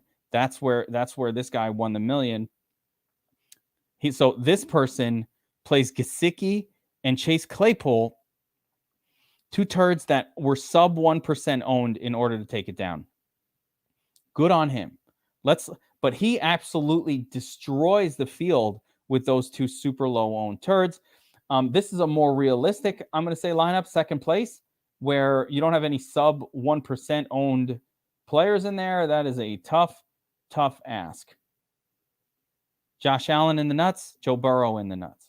Josh Allen stacked with Diggs, Joe Burrow stacked with Chase. So what you're going to do, stack QB plus 1. Let's just stick with that.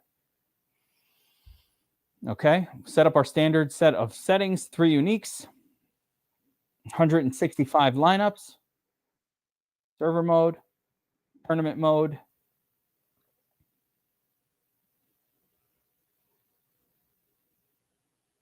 Okay, now remember the rule.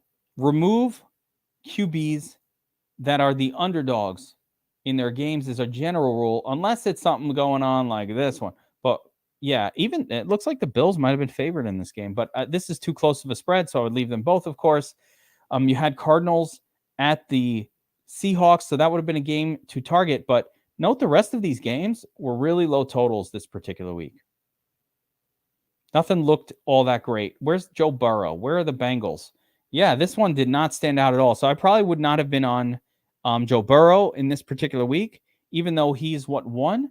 Like I said, you could see here that it was Josh Allen in that second nuts lineup, and I think that's where I want to focus here. I don't think I would play Joe Burrow in a week like this. Let's take a look at our cheat sheet.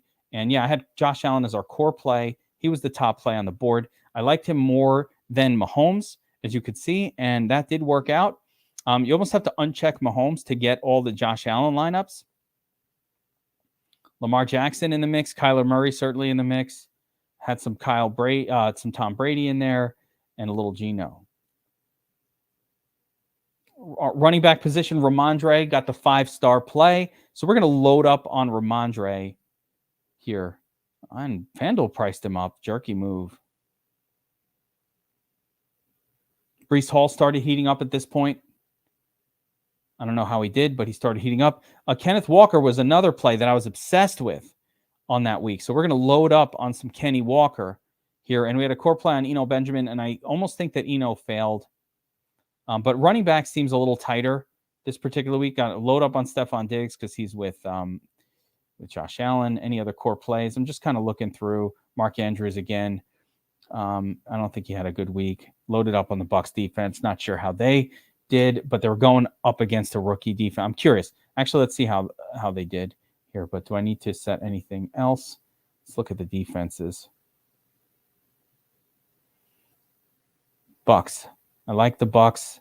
They did not do a damn thing, and you had to pay up for them too. That's crazy. All right. Setting our total exposures. And again, just a quick, pro tip.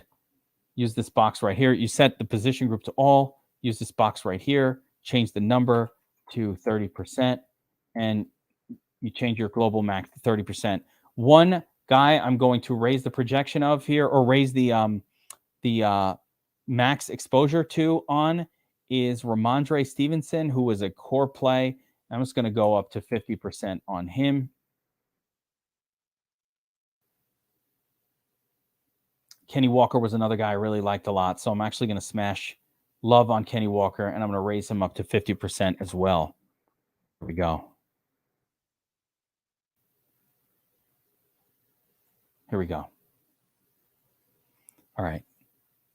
I have a bankroll of $700. Okay. Oh my gosh, Kevin. I could go into this, but $700 per month is great.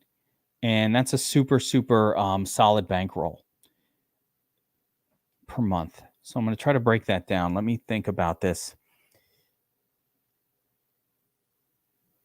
I don't know how to adjust for $700. How much do you play per week, right? So if I had a $700 a month bankroll, I'd probably play about $300 a week. That's the first thing. If I have $700 a month, I don't want to $250 to $300 a week. I don't expect to lose 100% of your money every single week. And if that's a per month amount, right? So I'm just kind of like spitballing this. But regardless of your bankroll, here's how I would do it. These MME contests, like what we're doing here, these giant super contests, should be no more than 10 to 15% of your total allocation. So I would probably do like the 20 max $3 contest. Yeah, the 20 max $3 contest, that's $60. MME that, right? Then from there, I'd probably do, if it was 300, I'd probably do another $140 worth of what I call higher dollar, smaller tournaments. Tournaments between 20 to 30 entries, all the way up to 300-400. Stay in that zone, but primarily the smallest one. So I might do $50 in a 20-man. Now you might be like, dude, fuck that. I can't win a lot of money doing a 20-man. What is a $1,000 player pool? What am I going to win? $300 if I win it? Fuck that, right? No. $300 is great. Like you can win it. You can win it like 4 times a season. That's what's so great about those contests. Like you might think, oh, that's not enough for me. But you're going to win that out of 20. Whereas this contest here that we're trying to win, man, you could max enter this every year, every slate for your whole life and never come in first. So these are really hard to win. That's the difference. I don't want to get too into bankroll management because I have an incredible video. You got to watch it. Can somebody, as a matter of fact, for Kevin, for my boy, my namesake, Kev, can somebody in the chat look in the DFS Army YouTube channel, look for how to win the, what did we say? How to be a profitable DraftKings player in 2022. Or if you just sort our video channel by popular, it's probably the most popular video we ever did. So look for that video because that will go into it in a level of depth and detail that would take me an hour to do right here. And I already did it. So go watch that video. It's called How to Win on DraftKings in 2022. It's perfectly applicable. As a matter of fact, I might just re-release that one with a fresh thumbnail for this year, right? Maybe I'll just redo it because people aren't seeing it because it said 2022. Okay. Let's sort by final fantasy points here.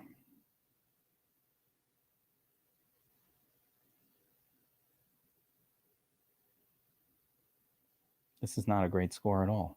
155. Crap score.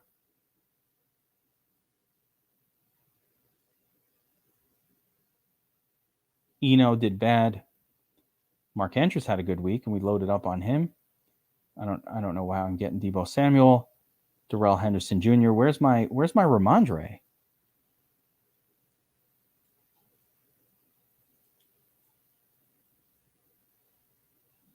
We got a ton of Deion Jackson, which is fine. What one? 201? 184? So 201. So this was a low-scoring week, but I mean, I'm getting a really low score here.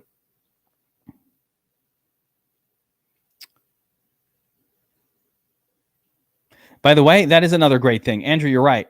And we're doing full slate. The reality is you'll do even better on, it's just hard to backtest the afternoon and the morning, but we could be doing that. But yeah, I strongly recommend focusing early or late. You're right on point, Andrew. It is better. It's just hard for me doing all the content and everything to also, I'm doing main slate content. So it's hard for me to break it down and then do those other slates, just personal. But I strongly recommend, and we of course have DFS Army tools and breakdowns for every single slate, including the early in the afternoon only. So yeah, you definitely want to be doing that. That was a great point that you just made. Okay, let's get back to this. So I just ran this, and I'm not getting a very good score at all. 155 is my best. So I want to see what happened here. Josh Allen, Kyler. So we didn't get any Burrow. And that is a problem. We're getting way too much Kyler Murray. That's a problem. So what I'm going to just do is go and, because Burrow was the nuts, I'm going to force 15% Burrow. But yeah, I know you're saying with the back to Louisiana thing, but I just wasn't buying it. You know what I mean? Yeah, you're right, though. That did happen. It absolutely did happen. It did happen. But I wasn't aware of it, so it feels a little cheat codey to kind of go back and do it now. But here's what I'm going to do. I'm going to add in Burrow, and I'm going to go to 4 uniques. And let's see if increasing the number of uniques helps this run, because that natural run, 155, just not a very good score. There you go, Mr. 5 Cent. My man, found it.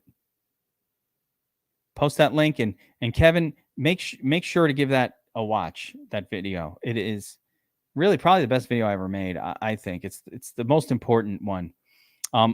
Outside of the one I made earlier, recorded earlier, which we'll be releasing later, the how to win the DraftKings Millie Maker, like the science of it and everything with Burns. It's so good. You guys are gonna love that video, and the show that Burns is gonna do every week. Now he's gonna be doing a Millie Maker kind of podcast thing, so it's gonna be really great. All right, 164. This is not going well. This is just not going well. Brady to Godwin. 163. What a shitty score. It looks like the defense is messing us up a little bit. Let me see why. Yeah, who the hell's playing Jets defense like against the Packers? I would never have done that. Never. Seahawks again. I never would have played these guys. Falcons at San Francisco. Hell no. I would never do that. This is another one. Nope. Nope. Oh, this was the Miami with no Tua, maybe. That I would have played some of that defense, but they were very expensive. Patriots, Cleveland, sure, I guess. I think the defenses are what's messing us up. This is a defense I would have been all over, though. Panthers, that's the one I think. But 3,700, yeah, cheap, 100 rating. This is the best defense, Carolina. Let's see what my cheat sheet said. Panthers. Yeah, I like the Panthers, and I like the Bucks, and that didn't work out. All right, let's see what's going on at the wide receiver position. I'm trying to understand why we're not winning. Oh, you know what? Let's just do a universal change here. So I'm going to reduce wide receiver to 20%. And I'll reduce tight end 25%. Reduce defense from 30 to 20%. If we can do any better, because we're not getting a good score here.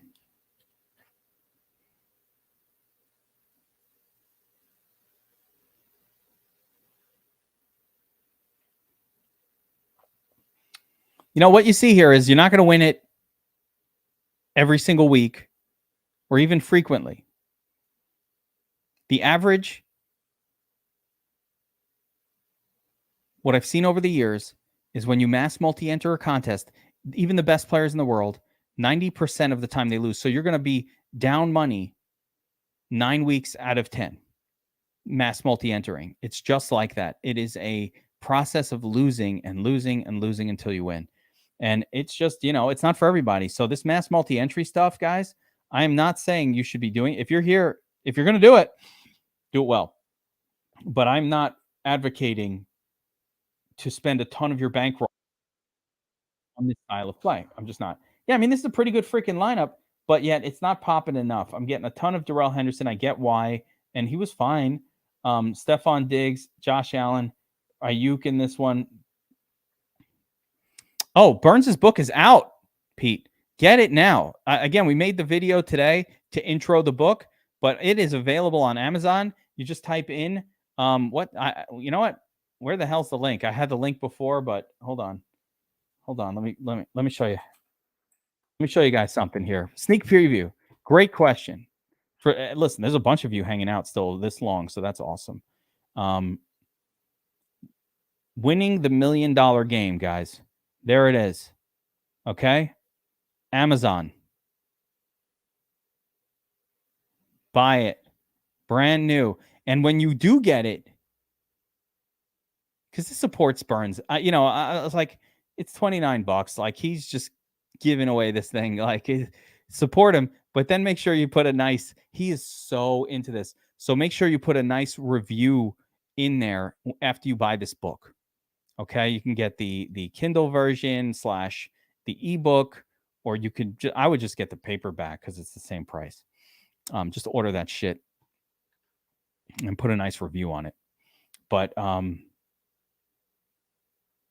yeah, the book is out and it's really good. I like I said, I did a big interview with him.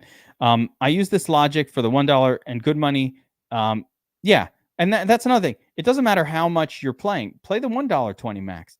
Listen, this is just the fun of we haven't actually done the news yet, but this is just the fun of mass multi-entry. That's why I do it. I like it. It's fun. But also part of the fun is that it doesn't take you that long, and you could focus in on your cash. You could focus in on your high dollar, handcrafted lineups, and just have fun max entering. Even look on FanDuel, they got a nickel, they have a dime, they got a quarter game, whatever dollar amount you want to spend for mass multi-entry, that's available, especially on FanDuel. DraftKings too, they have Minimax, they have all that kind of stuff. So play those smaller ones. Do not waste your money or too much of your money on these. But if you're going to do it, backtest and learn the process. That's what we're doing here. I don't want to fool people into thinking, though, like, oh, it's going to be so easy. We backtested and now you're going to make lots of money if you just do anything. You know what I mean? So where's the final? Oh, they don't tell you what the final scores are in here, but yeah, where's my boy Garrett Wilson? If I put in Wilson, could I win? No. He did terrible. So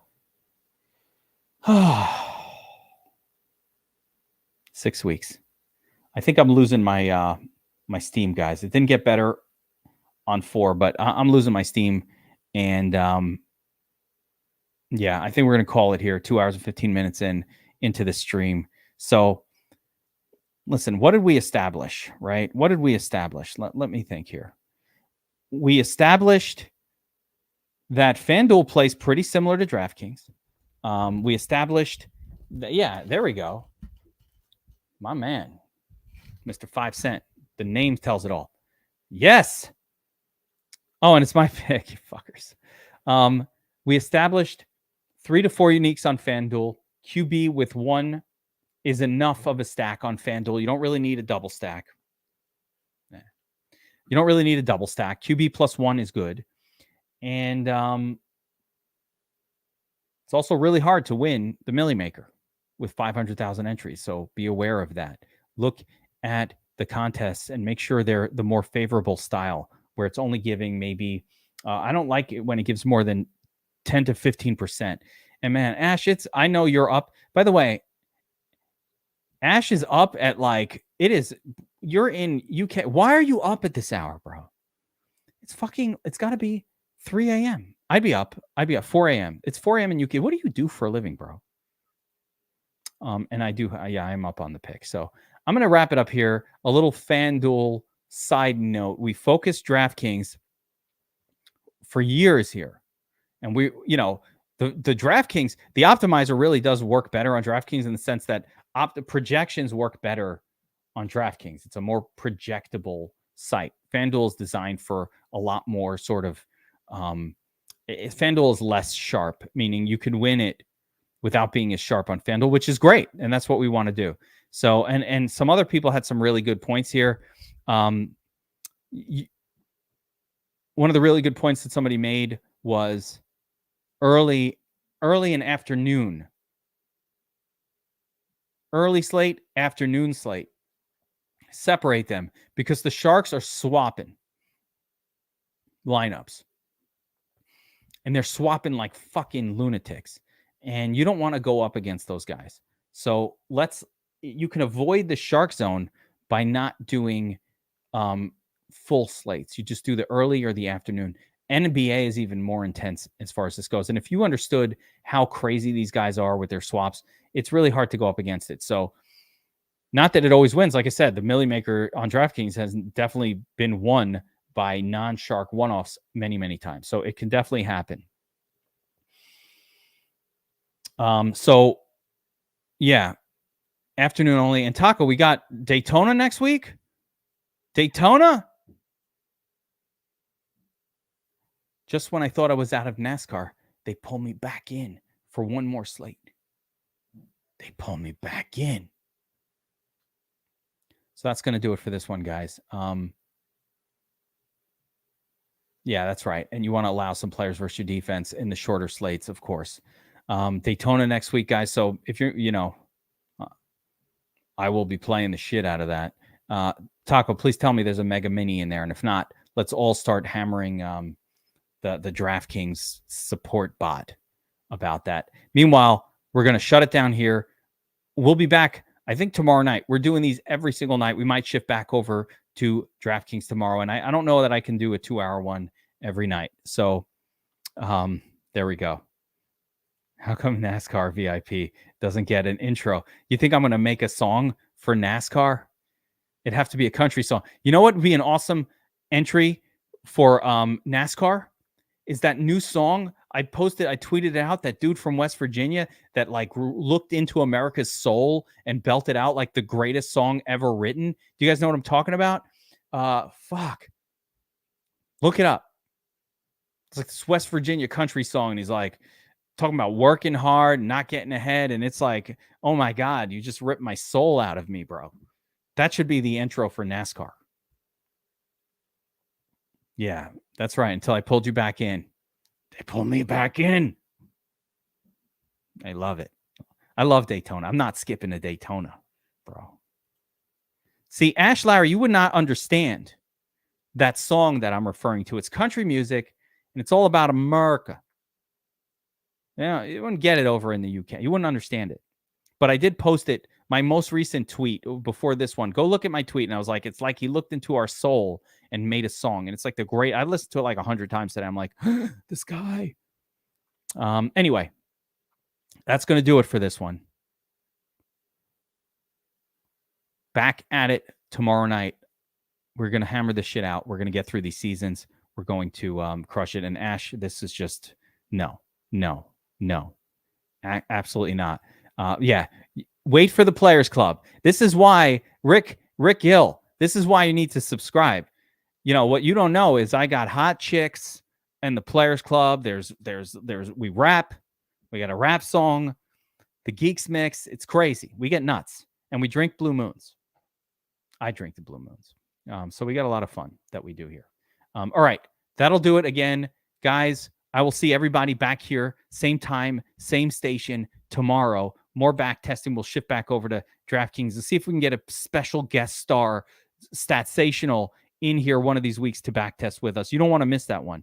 And also, if you go back to last night's back test, at the very end, there's a special hidden, what do they call it? Acorns? What do they call it when you hide a little something in a video? I tell a story.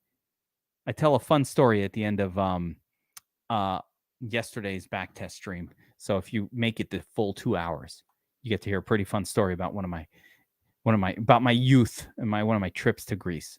All right, that's going to do it. Take care, guys. I'll see you next time.